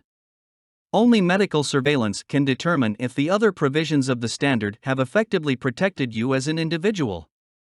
Compliance with the standard's provision will protect most workers from the adverse effects of lead exposure, but may not be satisfactory to protect individual workers: 1. Who have high body burdens of lead acquired over past years; 2. Who have additional uncontrolled sources of non-occupational lead exposure; 3. Who exhibit unusual variations in lead absorption rates; or 4. Who have specific non-work related medical conditions which could be aggravated by lead exposure, e.g., renal disease, anemia. In addition, control systems may fail, or hygiene and respirator programs may be inadequate. Periodic medical surveillance of individual workers will help detect those failures. Medical surveillance will also be important to protect your reproductive ability regardless of whether you are a man or woman. All medical surveillance required by the standard must be performed by or under the supervision of a licensed physician. The employer must provide required medical surveillance without cost to employees and at a reasonable time and place. The standard's medical surveillance program has two parts: periodic biological monitoring and medical examinations. Your employer's obligation to offer you medical surveillance is triggered by the results of the air monitoring program. Medical surveillance must be made available to all employees who are exposed in excess of the action level for more than 30 days a year. The initial phase of the medical surveillance program, which includes blood lead level tests and medical examinations, must be completed for all covered employees no later than August 28, 1979. Priority within this first round of medical surveillance must be given to employees whom the employer believes to be at greatest risk from continued exposure, for example, those with the longest prior exposure to lead, or those with the highest current exposure.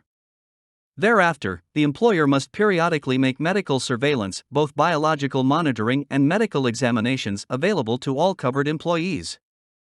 Biological monitoring under the standard consists of blood lead level, PBB, and zinc protoporphyrin tests at least every 6 months after the initial PBB test. A zinc protoporphyrin (ZPP) test is a very useful blood test which measures an effect of lead on your body. Thus, biological monitoring under the standard is currently limited to PBB testing. If a worker's PBB exceeds 40 G/100 G, the monitoring frequency must be increased from every 6 months to at least every 2 months and not reduced until 2 consecutive PBBs indicate a blood lead level below 40 G/100 G. Each time your PBB is determined to be over 40 G/100 G, your employer must notify you of this in writing within 5 working days of his receipt of the test results. The employer must also inform you that the standard requires temporary medical removal with economic protection when your PBB exceeds certain criteria. See discussion of medical removal protection, paragraph K. During the first year of the standard, this removal criterion is 80 G/100 G. Anytime your PBB exceeds 80 G/100 G, your employer must make available to you a prompt follow-up PBB test to ascertain your PBB.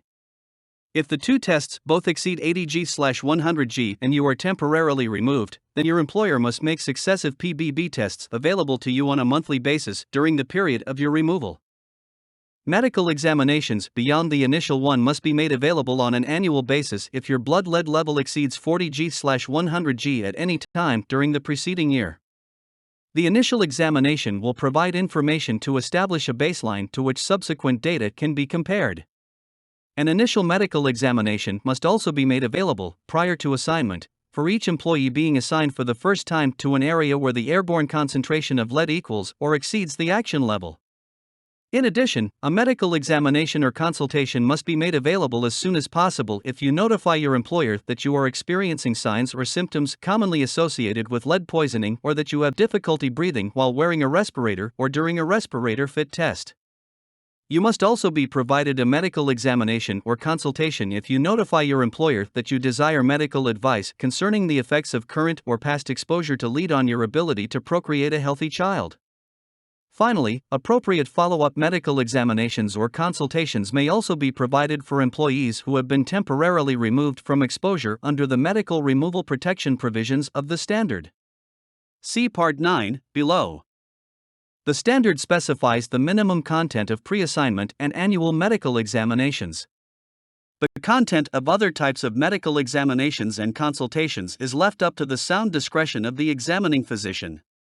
Pre-assignment and annual medical examinations must include 1. A detailed work history and medical history, 2. A thorough physical examination, and 3. A series of laboratory tests designed to check your blood chemistry and your kidney function. In addition, at any time upon your request, a laboratory evaluation of male fertility will be made, microscopic examination of a sperm sample, or a pregnancy test will be given. The standard does not require that you participate in any of the medical procedures, tests, etc., which your employer is required to make available to you. Medical surveillance can, however, play a very important role in protecting your health. You are strongly encouraged, therefore, to participate in a meaningful fashion.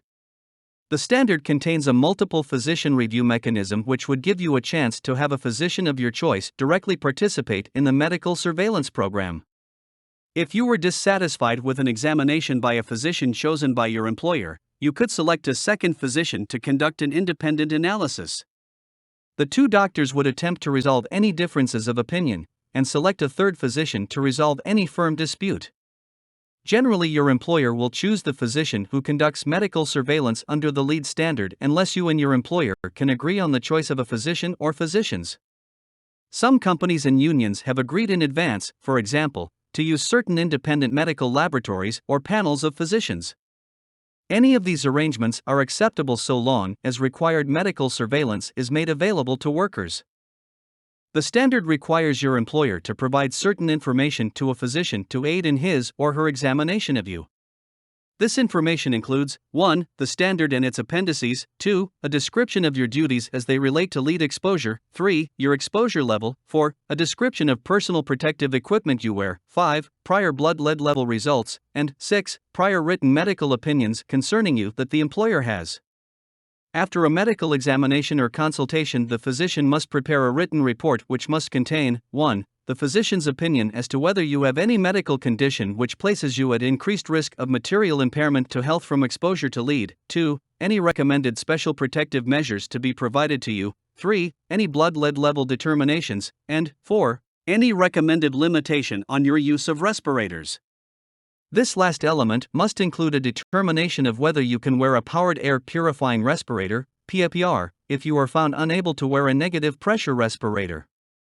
The medical surveillance program of the lead standard may at some point in time serve to notify certain workers that they have acquired a disease or other adverse medical condition as a result of occupational lead exposure.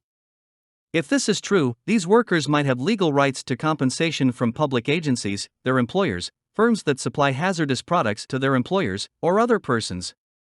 Some states have laws, including worker compensation laws, that disallow a worker who learns of a job-related health impairment to sue, unless the worker sues within a short period of time after learning of the impairment.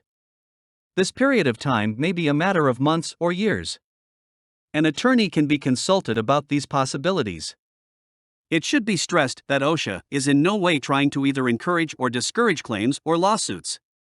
However, since results of the standard's medical surveillance program can significantly affect the legal remedies of a worker who has acquired a job-related disease or impairment, it is proper for OSHA to make you aware of this. The medical surveillance section of the standard also contains provisions dealing with chelation. Chelation is the use of certain drugs, administered in pill form or injected into the body, to reduce the amount of lead absorbed in body tissues. Experience accumulated by the medical and scientific communities has largely confirmed the effectiveness of this type of therapy for the treatment of very severe lead poisoning. On the other hand, it has also been established that there can be a long list of extremely harmful side effects associated with the use of chelating agents. The medical community has balanced the advantages and disadvantages resulting from the use of chelating agents in various circumstances and has established when the use of these agents is acceptable. The standard includes these accepted limitations due to a history of abuse of chelation therapy by some lead companies. The most widely used chelating agents are calcium disodium EDTA, Ca2 EDTA, calcium disodium versenate, and D-penicillamine, penicillamine or cupramine. The standard prohibits prophylactic chelation of any employee by any person the employer retains, supervises, or controls. Prophylactic chelation is the routine use of chelating or similarly acting drugs to prevent elevated blood levels in workers who are occupationally exposed to lead, or the use of these drugs to routinely lower blood lead levels to pre-designated concentrations believed to be safe.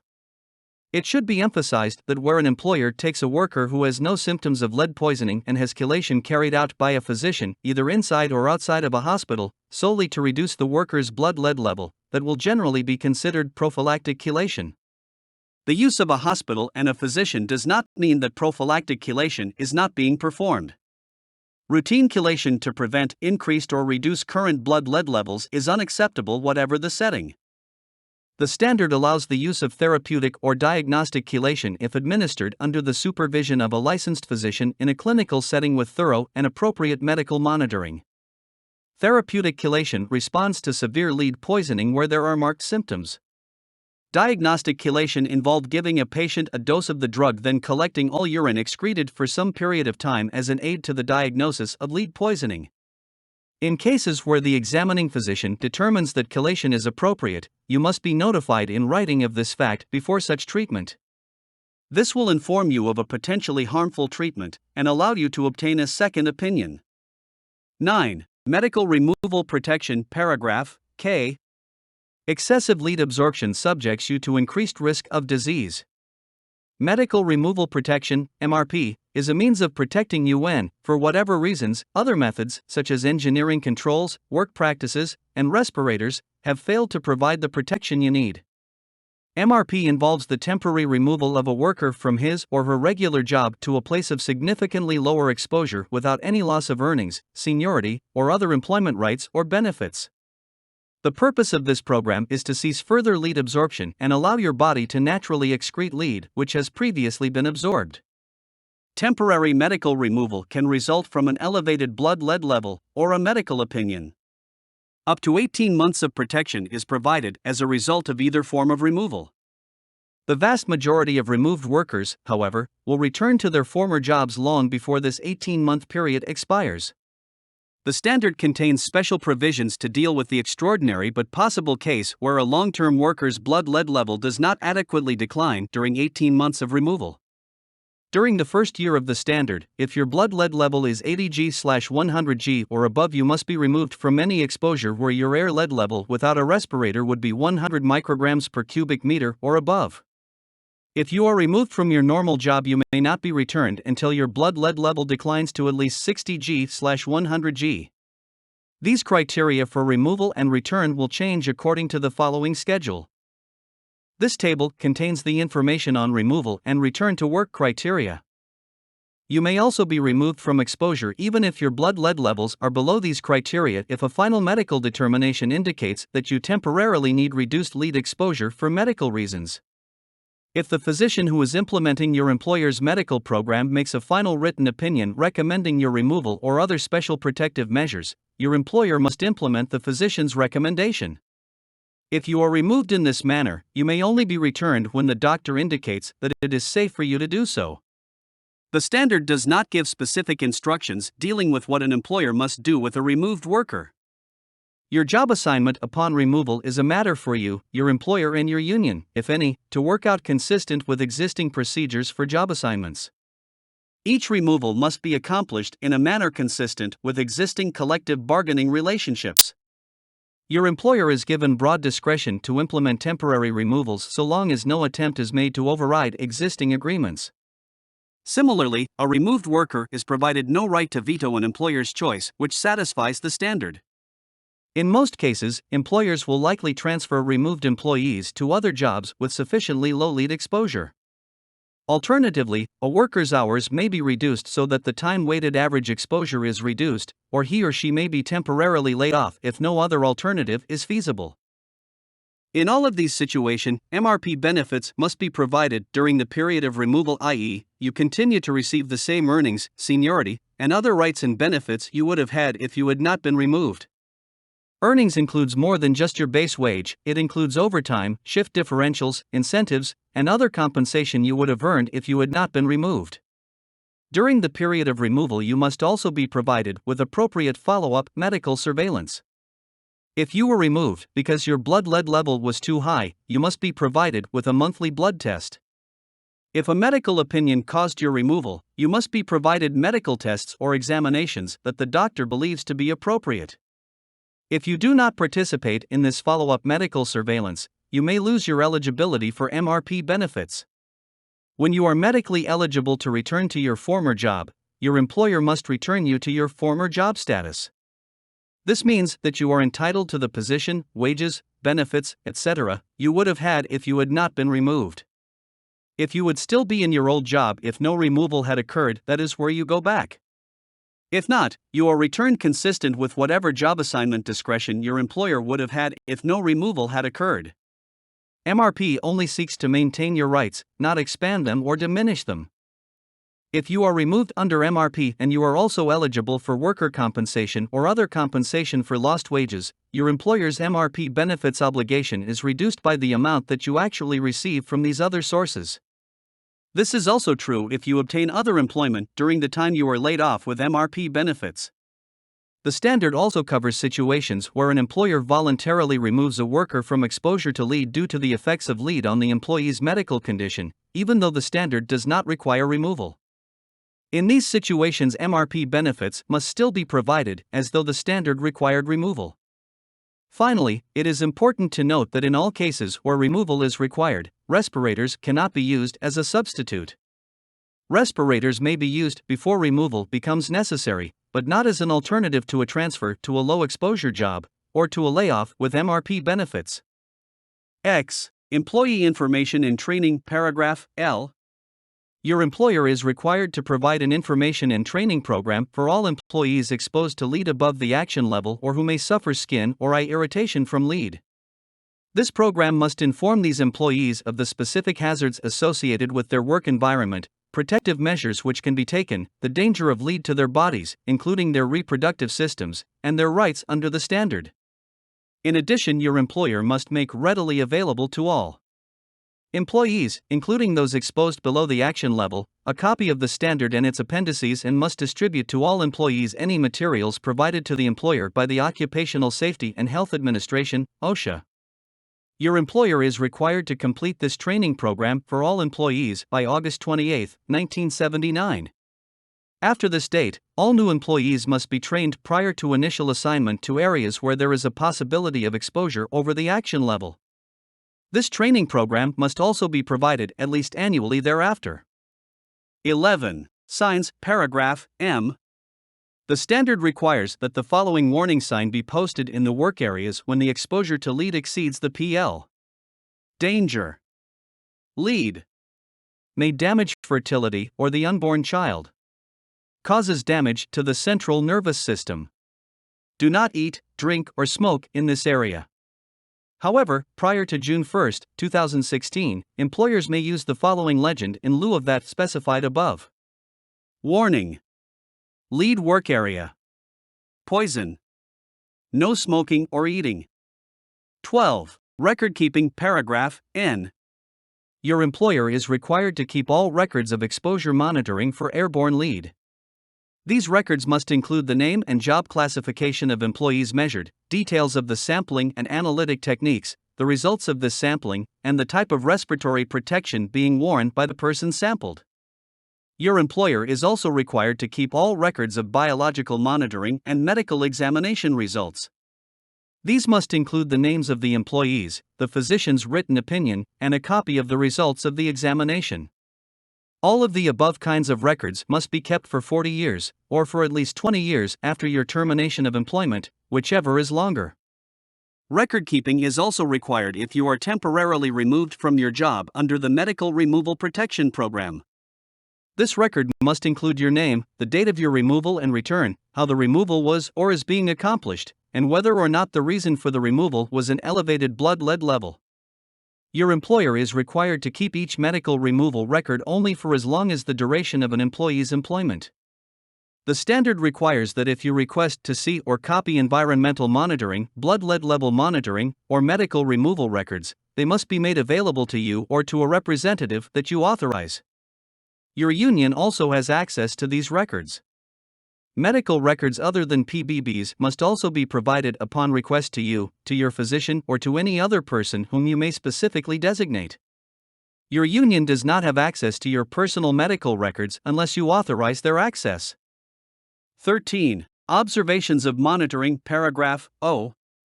When air monitoring for lead is performed at your workplace as required by this standard, your employer must allow you or someone you designate to act as an observer of the monitoring. Observers are entitled to an explanation of the measurement procedure and to record the results obtained. Since results will not normally be available at the time of the monitoring, observers are entitled to record or receive the results of the monitoring when returned by the laboratory. Your employer is required to provide the observer with any personal protective devices required to be worn by employees working in the area that is being monitored. The employer must require the observer to wear all such equipment and to comply with all other applicable safety and health procedures.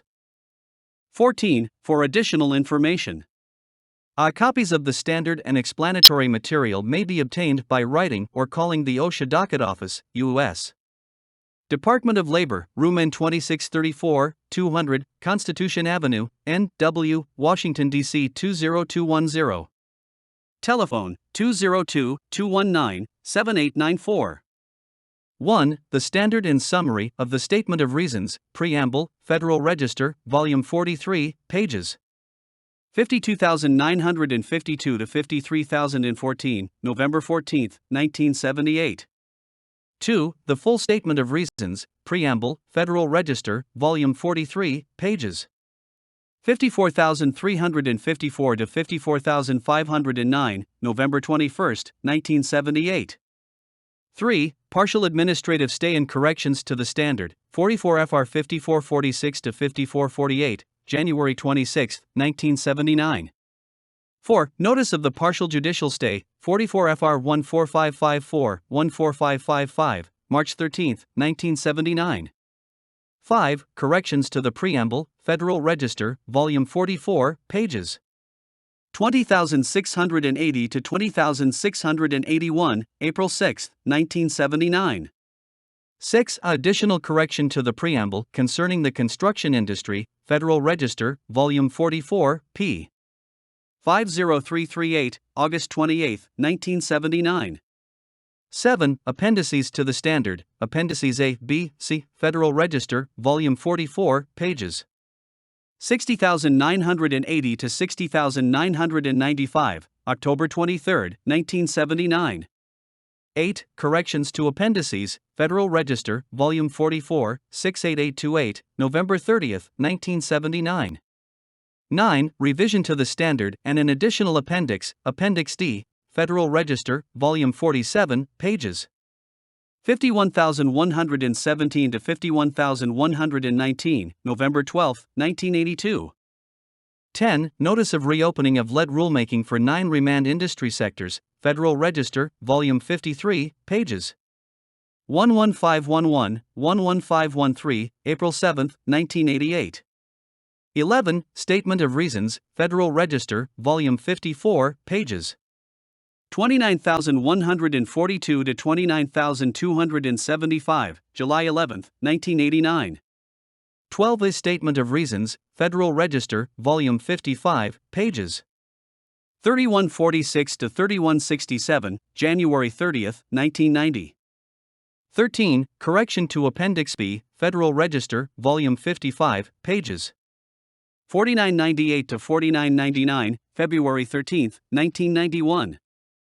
14. Correction to Appendices, Federal Register, Volume 56, p. 24686, May 31, 1991. B. Additional information about the standard, its enforcement, and your employer's compliance can be obtained from the nearest OSHA area office listed in your telephone directory under United States Government/Department of Labor. 1910.1025. Appendix C. Medical Surveillance Guidelines. Appendix C to Section 1910.1025 Medical Surveillance Guidelines. Introduction. The primary purpose of the Occupational Safety and Health Act of 1970 is to assure, so far as possible, safe and healthful working conditions for every working man and woman. The Occupational Health Standard for Inorganic Lead, 1, was promulgated to protect workers exposed to inorganic lead, including metallic lead, all inorganic lead compounds, and organic lead soaps. Under this final standard, in effect as of March 1, 1979, occupational exposure to inorganic lead is to be limited to 50 Ug/m, 3 micrograms per cubic meter, based on an 8-hour time-weighted average, TWA. This level of exposure eventually must be achieved through a combination of engineering, work practice, and other administrative controls. Periods of time ranging from 1 to 10 years are provided for different industries to implement these controls. The schedule, which is based on individual industry considerations, is given in Table 1. Until these controls are in place, respirators must be used to meet the 50 Ug/m, 3 exposure limit. The standard also provides for a program of biological monitoring and medical surveillance for all employees exposed to levels of inorganic lead above the action level of 30 Ug/m, 3 TWA, for more than 30 days per year. The purpose of this document is to outline the medical surveillance provisions of the standard for inorganic lead, and to provide further information to the physician regarding the examination and evaluation of workers exposed to inorganic lead. Section 1 provides a detailed description of the monitoring procedure, including the required frequency of blood testing for exposed workers, provisions for medical removal protection, MRP, the recommended right of the employee to a second medical opinion, and notification and record-keeping requirements of the employer.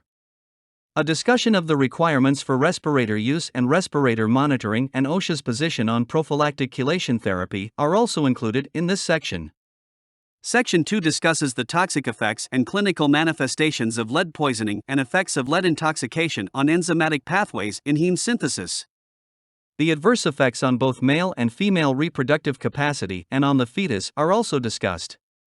Section 3 outlines the recommended medical evaluation of the worker exposed to inorganic lead, including details of the medical history, physical examination, and recommended laboratory tests, which are based on the toxic effects of lead as discussed in Section 2. Section 4 provides detailed information concerning the laboratory tests available for the monitoring of exposed workers. Included also is a discussion of the relative value of each test and the limitations and precautions which are necessary in the interpretation of the laboratory results. All industries must comply with the 50 micrograms per cubic meter permissible exposure for airborne lead levels. Medical surveillance and monitoring requirements for workers exposed to inorganic lead. Under the Occupational Health Standard for Inorganic Lead, a program of biological monitoring and medical surveillance is to be made available to all employees exposed to lead above the action level of 30 Ug/m, 3 TWA for more than 30 days each year. This program consists of periodic blood sampling and medical evaluation to be performed on a schedule which is defined by previous laboratory results, worker complaints or concerns, and the clinical assessment of the examining physician. Under this program, the blood lead level of all employees who are exposed to lead above the action level of 30 Ug/m, 3, is to be determined at least every 6 months. The frequency is increased to every 2 months for employees whose last blood lead level was between 40 Ug/100 G whole blood and the level requiring employee medical removal to be discussed below. For employees who are removed from exposure to lead due to an elevated blood lead, a new blood lead level must be measured monthly. A zinc protoporphyrin (ZPP) is required on each occasion that a blood lead level measurement is made. An annual medical examination and consultation performed under the guidelines discussed in Section 3 is to be made available to each employee for whom a blood test conducted at any time during the preceding 12 months indicated a blood lead level at or above 40 Ug/100 G. Also, an examination is to be given to all employees prior to their assignment to an area in which airborne lead concentrations reach or exceed the action level. In addition, a medical examination must be provided as soon as possible after notification by an employee that the employee has developed signs or symptoms commonly associated with lead intoxication, that the employee desires medical advice regarding lead exposure and the ability to procreate a healthy child, or that the employee has demonstrated difficulty in breathing during a respirator fitting test or during respirator use.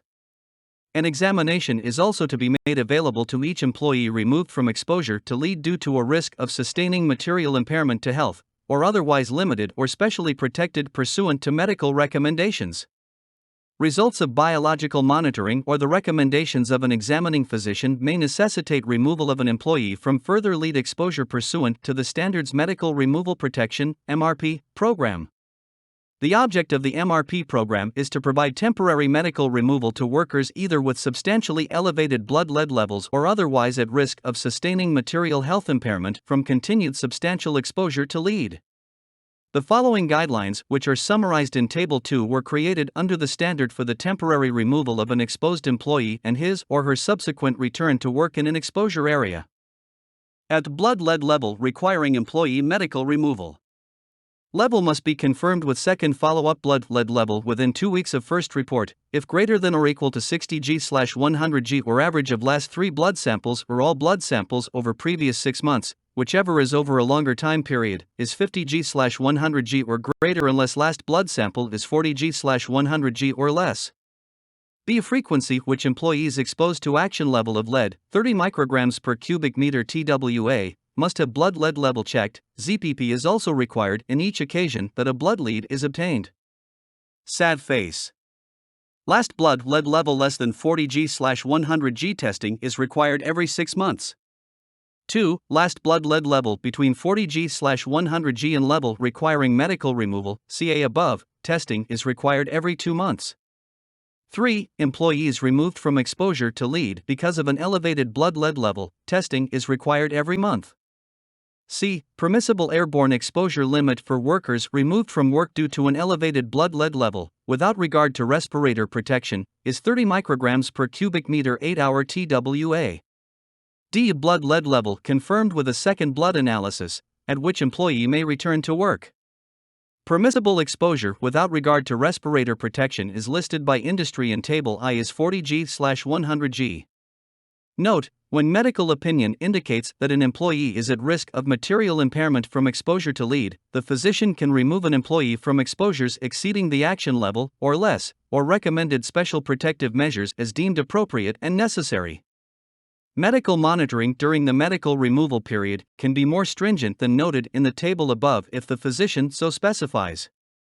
Return to work or removal of limitations and special protections is permitted when the physician indicates that the worker is no longer at risk of material impairment. Under the standard's ultimate worker removal criteria, a worker is to be removed from any work having any 8-hour TWA exposure to lead of 30 UG/M3 or more whenever either of the following circumstances apply. 1. A blood lead level of 60 UG/100 G or greater is obtained and confirmed by a second follow-up blood lead level performed within 2 weeks after the employer receives the results of the first blood sampling test, or 2. The average of the previous 3 blood lead determinations, or the average of all blood lead determinations conducted during the previous 6 months, whichever encompasses the longest time period, equals or exceeds 50 UG/100 G, unless the last blood sample indicates a blood lead level at or below 40 UG/100 G, in which case the employee need not be removed. Medical removal is to continue until 2 consecutive blood lead levels are 40 UG/100 G or less. During the first 2 years that the ultimate removal criteria are being phased in, the return criteria have been set to assure that a worker's blood lead level has substantially declined during the period of removal. From March 1, 1979 to March 1, 1980, the blood lead level requiring employee medical removal is 80 UG/100 G. Workers found to have a confirmed blood lead at this level or greater need only be removed from work having a daily 8-hour TWA exposure to lead at or above 100 UG/M3. Workers so removed are to be returned to work when their blood lead levels are at or below 60 UG/100 G of whole blood. From March 1, 1980 to March 1, 1981, the blood lead level requiring medical removal is 70 UG/100 G. During this period, workers need only be removed from jobs having a daily 8-hour TWA exposure to lead at or above 50 UG/M3, and are to be returned to work when a level of 50 UG/100 G is achieved. Beginning March 1, 1981, return depends on a worker's blood lead level declining to 40 UG/100 G of whole blood. As part of the standard, the employer is required to notify in writing each employee whose blood lead level exceeds 40 Ug/100 G. In addition, each such employee is to be informed that the standard requires medical removal with MRP benefits, discussed below, when an employee's blood lead level exceeds the above defined limits. In addition to the above blood lead level criteria, temporary worker removal may also take place as a result of medical determinations and recommendations. Written medical opinions must be prepared after each examination pursuant to the standard. If the examining physician includes a medical finding, determination, or opinion that the employee has a medical condition which places the employee at increased risk of material health impairment from exposure to lead, then the employee must be removed from exposure to lead at or above the action level. Alternatively, if the examining physician recommends special protective measures for an employee, e.g., use of a powered air purifying respirator, or recommends limitations on an employee's exposure to lead, then the employer must implement these recommendations. Recommendations may be more stringent than the specific provisions of the standard. The examining physician, therefore, is given broad flexibility to tailor special protective procedures to the needs of individual employees. This flexibility extends to the evaluation and management of pregnant workers and male and female workers who are planning to raise children. Based on the history, physical examination, and laboratory studies, the physician might recommend special protective measures or medical removal for an employee who is pregnant or who is planning to conceive a child when, in the physician's judgment, continued exposure to lead at the current job would pose a significant risk. The return of the employee to his or her former job status, or the removal of special protections or limitations, depends upon the examining physician determining that the employee is no longer at increased risk of material impairment or that special measures are no longer needed. During the period of any form of special protection or removal, the employer must maintain the worker's earnings, seniority, and other employment rights and benefits, as though the worker had not been removed, for a period of up to 18 months. This economic protection will maximize meaningful worker participation in the medical surveillance program and is appropriate as part of the employer's overall obligation to provide a safe and healthful workplace. The provisions of MRP benefits during the employee's removal period may, however, be conditioned upon participation in medical surveillance. On rare occasions, an employee's blood lead level may not acceptably decline within 18 months of removal. This situation will arise only in unusual circumstances, thus the standard relies on an individual medical examination to determine how to protect such an employee. This medical determination is to be based on both laboratory values, including lead levels, zinc protoporphyrin levels, blood counts, and other tests felt to be warranted, as well as the physician's judgment that any symptoms or findings on physical examination are a result of lead toxicity. The medical determination may be that the employee is incapable of ever safely returning to his or her former job status. The medical determination may provide additional removal time past 18 months for some employees or specify special protective measures to be implemented. The lead standard provides for a multiple physician review in cases where the employee wishes a second opinion concerning potential lead poisoning or toxicity. If an employee wishes a second opinion, he or she can make an appointment with a physician of his or her choice. This second physician will review the findings, recommendations, or determinations of the first physician and conduct any examinations, consultations, or tests deemed necessary in an attempt to make a final medical determination. If the first and second physicians do not agree in their assessment, they must try to resolve their differences. If they cannot reach an agreement, then they must designate a third physician to resolve the dispute.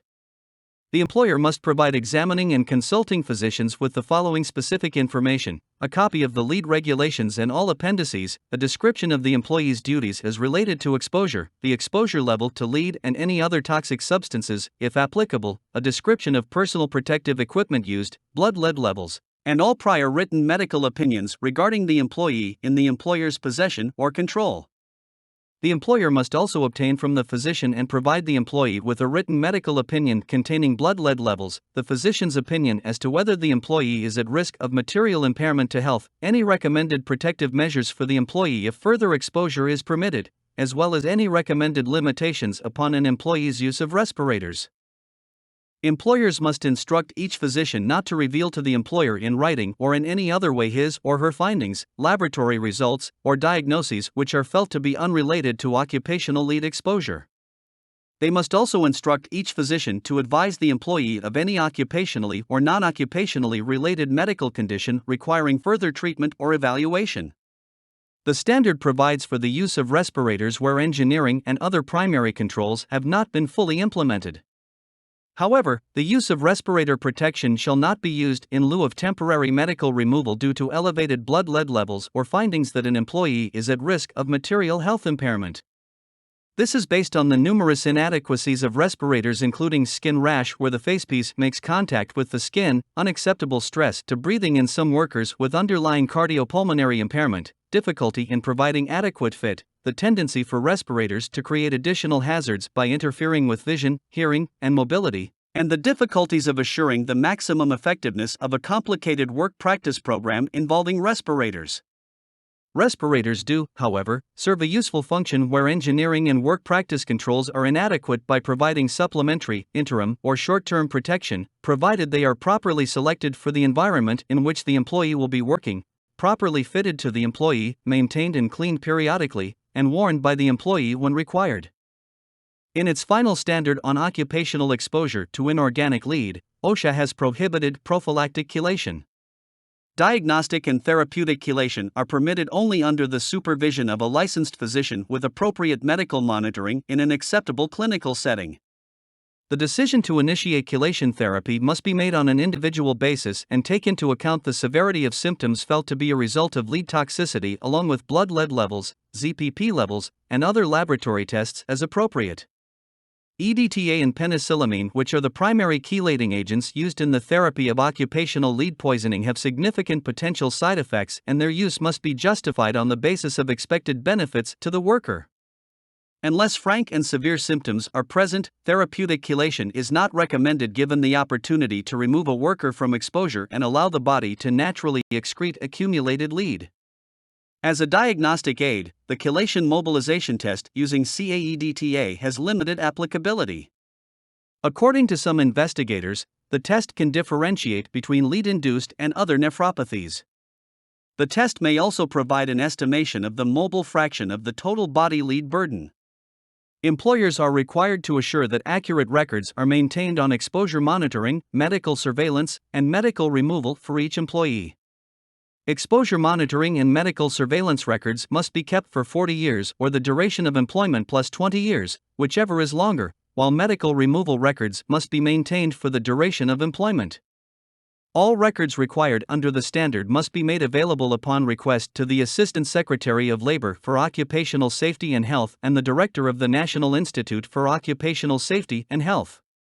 Employers must also make environmental and biological monitoring and medical removal records available to affected employees and to former employees or their authorized employee representatives.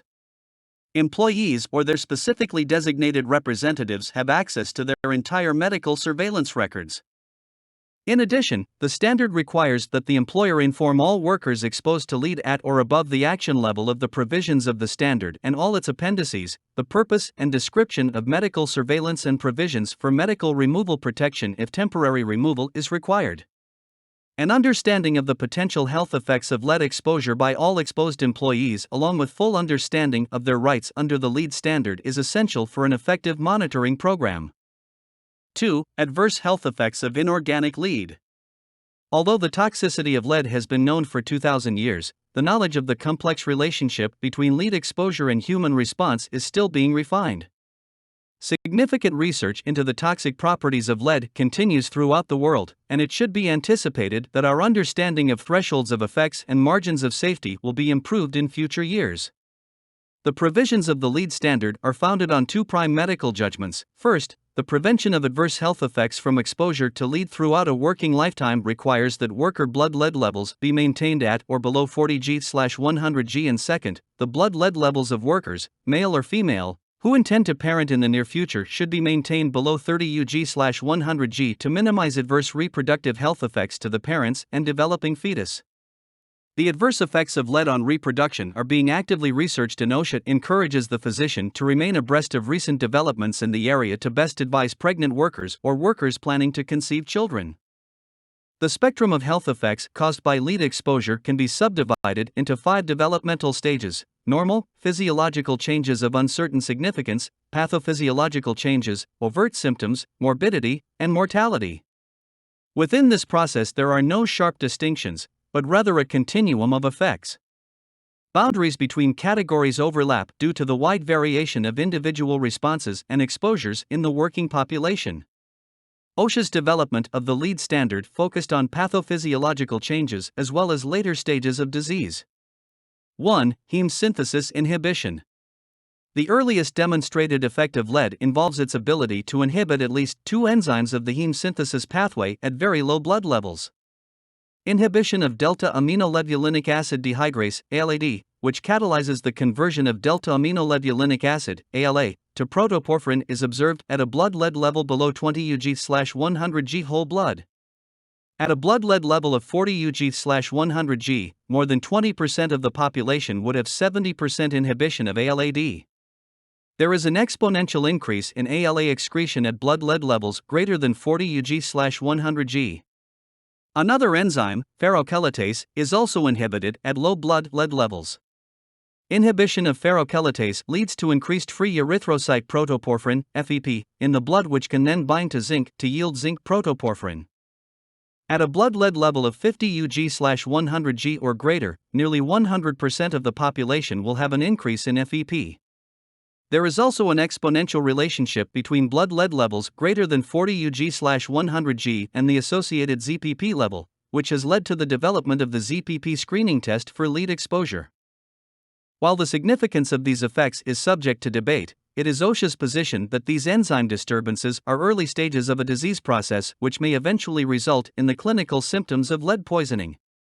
Whether or not the effects do progress to the later stages of clinical disease, disruption of these enzyme processes over a working lifetime is considered to be a material impairment of health.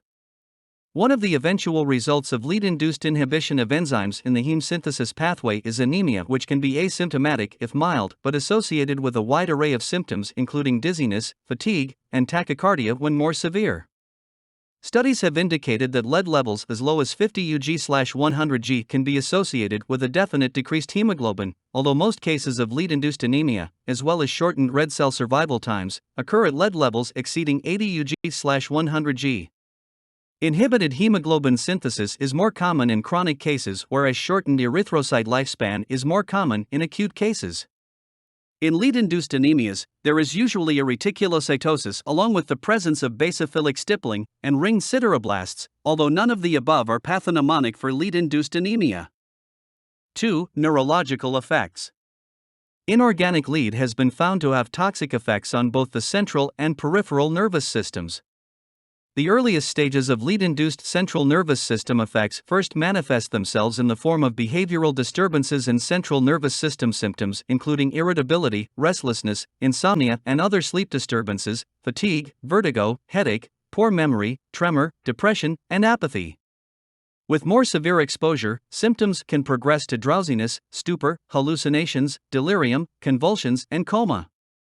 The most severe and acute form of lead poisoning, which usually follows ingestion or inhalation of large amounts of lead, is acute encephalopathy, which may arise precipitously with the onset of intractable seizures, coma, cardiorespiratory arrest, and death within 48 hours. While there is disagreement about what exposure levels are needed to produce the earliest symptoms, most experts agree that symptoms definitely can occur at blood lead levels of 60 Ug/100 G whole blood and therefore recommend a 40 Ug/100 G maximum. The central nervous system effects frequently are not reversible following discontinued exposure or chelation therapy, and when improvement does occur, it is almost always only partial. The peripheral neuropathy resulting from lead exposure characteristically involves only motor function with minimal sensory damage and has a marked predilection for the extensor muscles of the most active extremity. The peripheral neuropathy can occur with varying degrees of severity. The earliest and mildest form, which can be detected in workers with blood lead levels as low as 50 Ug/100 G, is manifested by slowing of motor nerve conduction velocity, often without clinical symptoms. With progression of the neuropathy, there is development of painless extensor muscle weakness, usually involving the extensor muscles of the fingers and hand in the most active upper extremity, followed in severe cases by wrist drop or, much less commonly, foot drop. In addition to slowing of nerve conduction, electromyographical studies in patients with blood lead levels greater than 50 Ug/100 G have demonstrated a decrease in the number of acting motor unit potentials, an increase in the duration of motor unit potentials, and spontaneous pathological activity including fibrillations and fasciculations. Whether these effects occur at levels of 40 Ug/100 G is undetermined. While the peripheral neuropathies can occasionally be reversed with therapy, again such recovery is not assured, particularly in the more severe neuropathies, and often improvement is only partial. The lack of reversibility is felt to be due in part to segmental demyelination. 3. Gastrointestinal. Lead may also affect the gastrointestinal system, producing abdominal colic or diffuse abdominal pain, constipation, obstipation, diarrhea, anorexia, nausea, and vomiting. Lead colic rarely develops at blood lead levels below 80 Ug/100 G. 4. Renal. Renal toxicity represents one of the most serious health effects of lead poisoning. In the early stages of disease, nuclear inclusion bodies can frequently be identified in proximal renal tubular cells. Renal function remains normal, and the changes in this stage are probably reversible. With more advanced disease, there is progressive interstitial fibrosis and impaired renal function. Eventually, extensive interstitial fibrosis ensues with sclerotic glomeruli and dilated and atrophied proximal tubules, all represent end-stage kidney disease. Azotemia can be progressive, eventually resulting in frank uremia necessitating dialysis. There is occasionally associated hypertension and hyperuricemia with or without gout. Early kidney disease is difficult to detect. The urinalysis is normal in early lead nephropathy, and the blood urea nitrogen and serum creatinine increase only when 2/3 of kidney function is lost. Measurement of creatinine clearance can often detect earlier disease, as can other methods of measurement of glomerular filtration rate. An abnormal CAEDTA mobilization test has been used to differentiate between lead-induced and other nephropathies, but this procedure is not widely accepted.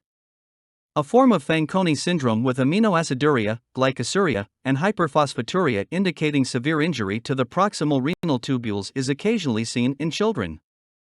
5. Reproductive effects. Exposure to lead can have serious effects on reproductive function in both males and females. In male workers exposed to lead, there can be a decrease in sexual drive, impotence, decreased ability to produce healthy sperm, and sterility. Malformed sperm, teratospermia, decreased number of sperm, hypospermia, and sperm with decreased motility, asthenospermia, can all occur. Teratospermia has been noted at mean blood lead levels of 53 Ug/100 G and hypospermia and asthenospermia at 41 Ug/100 G. Furthermore, there appears to be a dose-response relationship for teratospermia in lead-exposed workers. Women exposed to lead may experience menstrual disturbances including dysmenorrhea, menorrhagia, and amenorrhea. Following exposure to lead, women have a higher frequency of sterility, premature births, spontaneous miscarriages, and stillbirths.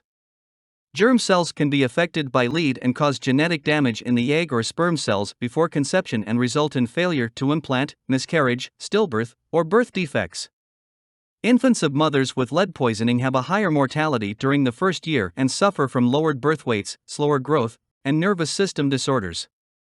Lead can pass through the placental barrier, and lead levels in the mother's blood are comparable to concentrations of lead in the umbilical cord at birth.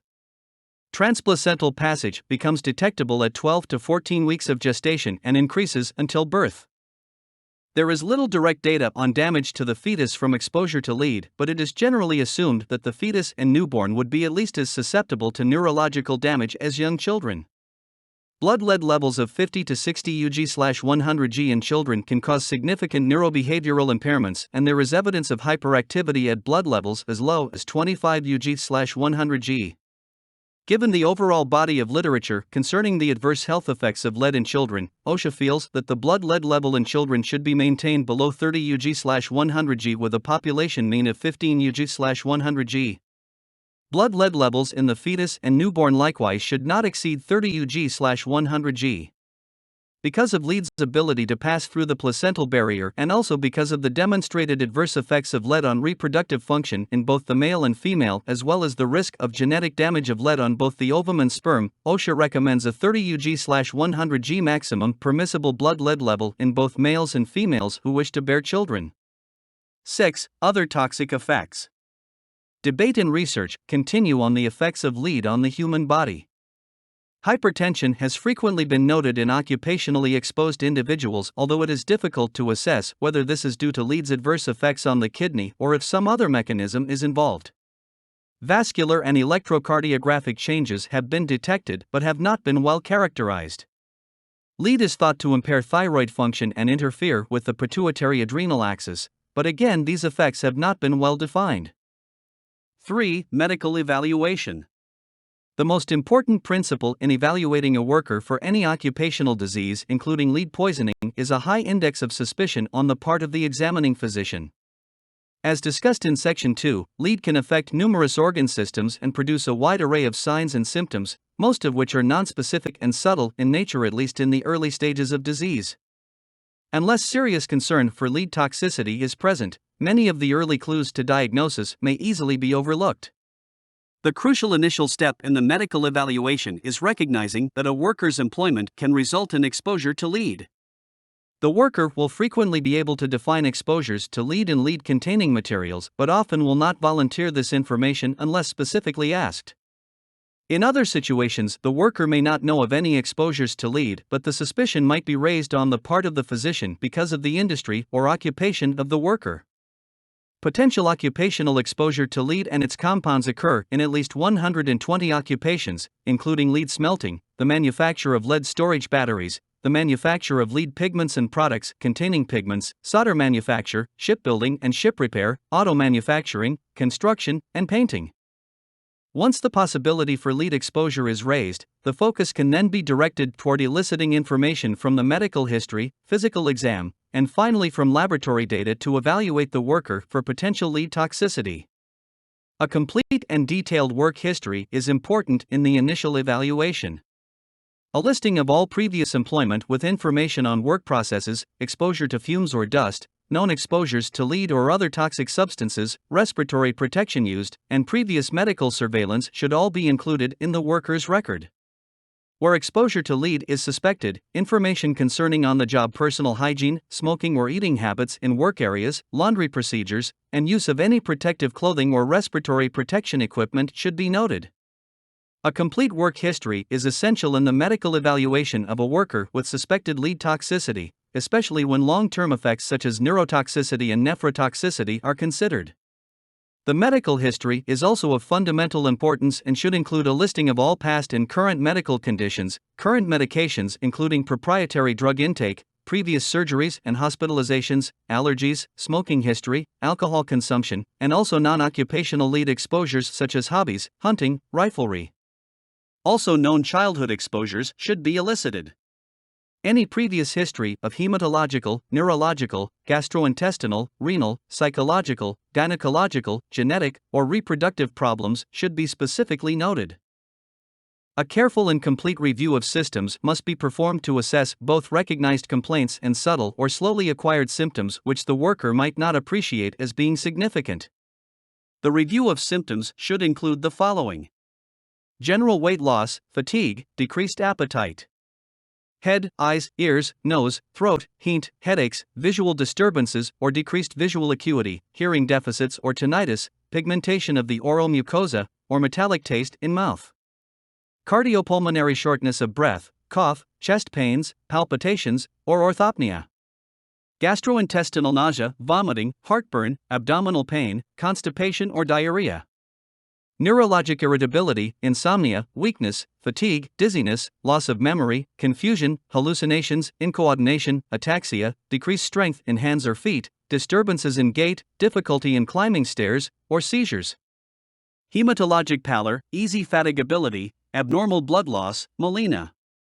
Reproductive, male and female and spouse where relevant, history of infertility, impotence, loss of libido, abnormal menstrual periods, history of miscarriages, stillbirths, or children with birth defects. Musculoskeletal muscle and joint pains. The physical examination should emphasize the neurological, gastrointestinal, and cardiovascular systems. The worker's weight and blood pressure should be recorded and the oral mucosa checked for pigmentation characteristic of a possible Burtonian or lead line on the gingiva. It should be noted, however, that the lead line may not be present even in severe lead poisoning if good oral hygiene is practiced. The presence of pallor on skin examination may indicate an anemia, which if severe might also be associated with a tachycardia. If an anemia is suspected, an active search for blood loss should be undertaken, including potential blood loss through the gastrointestinal tract. A complete neurological examination should include an adequate mental status evaluation, including a search for behavioral and psychological disturbances, memory testing, evaluation for irritability, insomnia, hallucinations, and mental clouding. Gait and coordination should be examined along with close observation for tremor. A detailed evaluation of peripheral nerve function, including careful sensory and motor function testing, is warranted. Strength testing, particularly of extensor muscle groups of all extremities, is of fundamental importance. Cranial nerve evaluation should also be included in the routine examination. The abdominal examination should include auscultation for bowel sounds and abdominal bruits and palpation for organomegaly, masses, and diffuse abdominal tenderness. Cardiovascular examination should evaluate possible early signs of congestive heart failure. Pulmonary status should be addressed, particularly if respirator protection is contemplated. As part of the medical evaluation, the lead standard requires the following laboratory studies: 1. Blood lead level. 2. Hemoglobin and hematocrit determinations, red cell indices, and examination of the peripheral blood smear to evaluate red blood cell morphology. 3. Blood urea nitrogen. 4. Serum creatinine. 5. Routine urinalysis with microscopic examination. 6. A zinc protoporphyrin level. In addition to the above, the physician is authorized to order any further laboratory or other tests which he or she deems necessary in accordance with sound medical practice. The evaluation must also include pregnancy testing or laboratory evaluation of male fertility if requested by the employee. Additional tests, which are probably not warranted on a routine basis but may be appropriate when blood lead and ZPP levels are equivocal, include delta-aminolevulinic acid and coproporphyrin concentrations in the urine, and dark-field illumination for detection of basophilic stippling in red blood cells. If an anemia is detected, further studies including a careful examination of the peripheral smear, respiratory count, stool for occult blood, serum iron, total iron binding capacity, bilirubin, and, if appropriate, vitamin B12 and folate may be of value in attempting to identify the cause of the anemia. If a peripheral neuropathy is suspected, nerve conduction studies are warranted both for diagnosis and as a basis to monitor any therapy. If renal disease is questioned, a 24-hour urine collection for creatinine clearance, protein, and electrolytes may be indicated. Elevated uric acid levels may result from lead-induced renal disease, and a serum uric acid level might be performed. An electrocardiogram and chest X-ray may be obtained as deemed appropriate. Sophisticated and highly specialized testing should not be done routinely, and where indicated should be under the direction of a specialist. 4. Laboratory evaluation. The blood lead level at present remains the single most important test to monitor lead exposure and is the test used in the medical surveillance program under the lead standard to guide employee medical removal. The ZPP has several advantages over the blood lead level. Because of its relatively recent development and the lack of extensive data concerning its interpretation, the ZPP currently remains an ancillary test. This section will discuss the blood lead level and ZPP in detail and will outline their relative advantages and disadvantages. Other blood tests currently available to evaluate lead exposure will also be reviewed. The blood lead level is a good index of current or recent lead absorption when there is no anemia present and when the worker has not taken any chelating agents. However, blood lead levels along with urinary lead levels do not necessarily indicate the total body burden of lead and are not adequate measures of past exposure. One reason for this is that lead has a high affinity for bone and up to 90% of the body's total lead is deposited there. A very important component of the total lead body burden is lead in soft tissue, liver, kidney, and brain. This fraction of the lead body burden, the biologically active lead, is not entirely reflected by blood lead levels since it is a function of the dynamics of lead absorption, distribution, deposition in bone and excretion. Following discontinuation of exposure to lead, the excess body burden is only slowly mobilized from bone and other relatively stable body stores and excreted. Consequently, a high blood lead level may only represent recent heavy exposure to lead without a significant total body excess, and likewise a low blood lead level does not exclude an elevated total body burden of lead. Also, due to its correlation with recent exposures, the blood lead level may vary considerably over short time intervals. To minimize laboratory error and erroneous results due to contamination, blood specimens must be carefully collected after thorough cleaning of the skin with appropriate methods using lead-free blood containers and analyzed by a reliable laboratory. Under the standard, samples must be analyzed in laboratories which are approved by the Center for Disease Control (CDC), or which have received satisfactory grades in proficiency testing by the CDC in the previous year. Analysis is to be made using atomic absorption spectrophotometry, anodic stripping voltammetry, or any method which meets the accuracy requirements set forth by the standard. The determination of lead in urine is generally considered a less reliable monitoring technique than analysis of whole blood, primarily due to individual variability in urinary excretion capacity as well as the technical difficulty of obtaining accurate 24-hour urine collections. In addition, workers with renal insufficiency, whether due to lead or some other cause, may have decreased lead clearance and consequently urine lead levels may underestimate the true lead burden. Therefore, urine lead levels should not be used as a routine test. The zinc protoporphyrin test, unlike the blood lead determination, measures an adverse metabolic effect of lead and as such is a better indicator of lead toxicity than the level of blood lead itself. The level of ZPP reflects lead absorption over the preceding 3 to 4 months, and therefore is a better indicator of lead body burden. The ZPP requires more time than the blood lead to read significantly elevated levels. The return to normal after discontinuing lead exposure is also slower. Furthermore, the ZPP test is simpler, faster, and less expensive to perform, and no contamination is possible. Many investigators believe it is the most reliable means of monitoring chronic lead absorption. Zinc protoporphyrin results from the inhibition of the enzyme ferrochelatase, which catalyzes the insertion of an iron molecule into the protoporphyrin molecule, which then becomes heme. If iron is not inserted into the molecule, then zinc, having a greater affinity for protoporphyrin, takes the place of the iron, forming ZPP. An elevation in the level of circulating ZPP may occur at blood lead levels as low as 20 to 30 Ug/100 G in some workers. Once the blood lead level has reached 40 Ug/100 G, there is more marked rise in the ZPP value from its normal range of less than 100 Ug/100 ml. Increases in blood lead levels beyond 40 Ug/100 G are associated with exponential increases in ZPP. Whereas blood lead levels fluctuate over short time spans, ZPP levels remain relatively stable. ZPP is measured directly in red blood cells and is present for the cell's entire 120-day lifespan. Therefore, the ZPP level in blood reflects the average ZPP production over the previous 3 to 4 months and consequently the average lead exposure during that time interval. It is recommended that a hematocrit be determined whenever a confirmed ZPP of 50 Ug/100 ml whole blood is obtained to rule out a significant underlying anemia.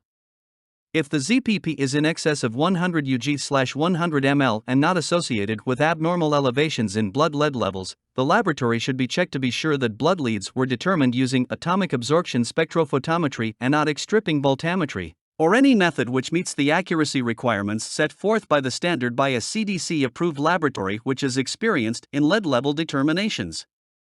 Repeat periodic blood lead studies should be obtained in all individuals with elevated ZPP levels to be certain that an associated elevated blood lead level has not been missed due to transient fluctuations in blood leads. ZPP has a characteristic fluorescence spectrum with a peak at 594 nanometers, which is detectable with a hematofluorimeter. The hematofluorimeter is accurate and portable and can provide on-site, instantaneous results for workers who can be frequently tested via a finger prick. However, careful attention must be given to calibration and quality control procedures. Limited data on blood lead ZPP correlations and the ZPP levels which are associated with the adverse health effects discussed in Section 2 are the major limitations of the test. Also, it is difficult to correlate ZPP levels with environmental exposure, and there is some variation of response with age and sex. Nevertheless, the ZPP promises to be an important diagnostic test for the early detection of lead toxicity, and its value will increase as more data is collected regarding its relationship to other manifestations of lead poisoning. Levels of delta-aminolevulinic acid, ALA, in the urine are also used as a measure of lead exposure. Increasing concentrations of ALA are believed to result from the inhibition of the enzyme delta-aminolevulinic acid dehydrase, ALAD. Although the test is relatively easy to perform, inexpensive, and rapid, the disadvantages include variability in results, the necessity to collect a complete 24-hour urine sample which has a specific gravity greater than 1.010, and also the fact that ALA decomposes in the presence of light. The pattern of porphyrin excretion in the urine can also be helpful in identifying lead intoxication. With lead poisoning, the urine concentrations of copper porphyrins 1 and 2, porphobilinogen and uroporphyrin I rise. The most important increase, however, is that of coproporphyrin 3. Levels may exceed 5,000 Ug/1 in the urine in lead poison individuals, but its correlation with blood lead levels and ZPP are not as good as those of ALA.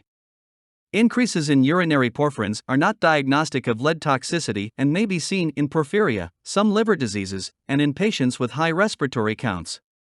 Summary: the Occupational Safety and Health Administration's standard for inorganic lead places significant emphasis on the medical surveillance of all workers exposed to levels of inorganic lead above the action level of 30 Ug/m, 3, TWA. The physician has a fundamental role in this surveillance program and in the operation of the Medical Removal Protection Program. Even with adequate worker education on the adverse health effects of lead and appropriate training in work practices, personal hygiene, and other control measures, the physician has a primary responsibility for evaluating potential lead toxicity in the worker. It is only through a careful and detailed medical and work history, a complete physical examination, and appropriate laboratory testing that an accurate assessment can be made.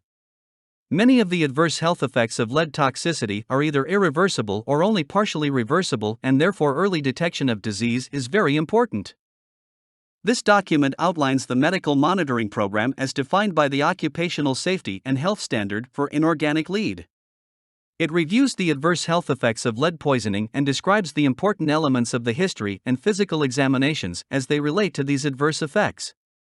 Finally, the appropriate laboratory testing for evaluating lead exposure and toxicity is presented. It is hoped that this review and discussion will give the physician a better understanding of the OSHA standard with the ultimate goal of protecting the health and well-being of the worker exposed to lead under his or her care. The term inorganic lead used throughout the medical surveillance appendices is meant to be synonymous with the definition of lead set forth in the standard.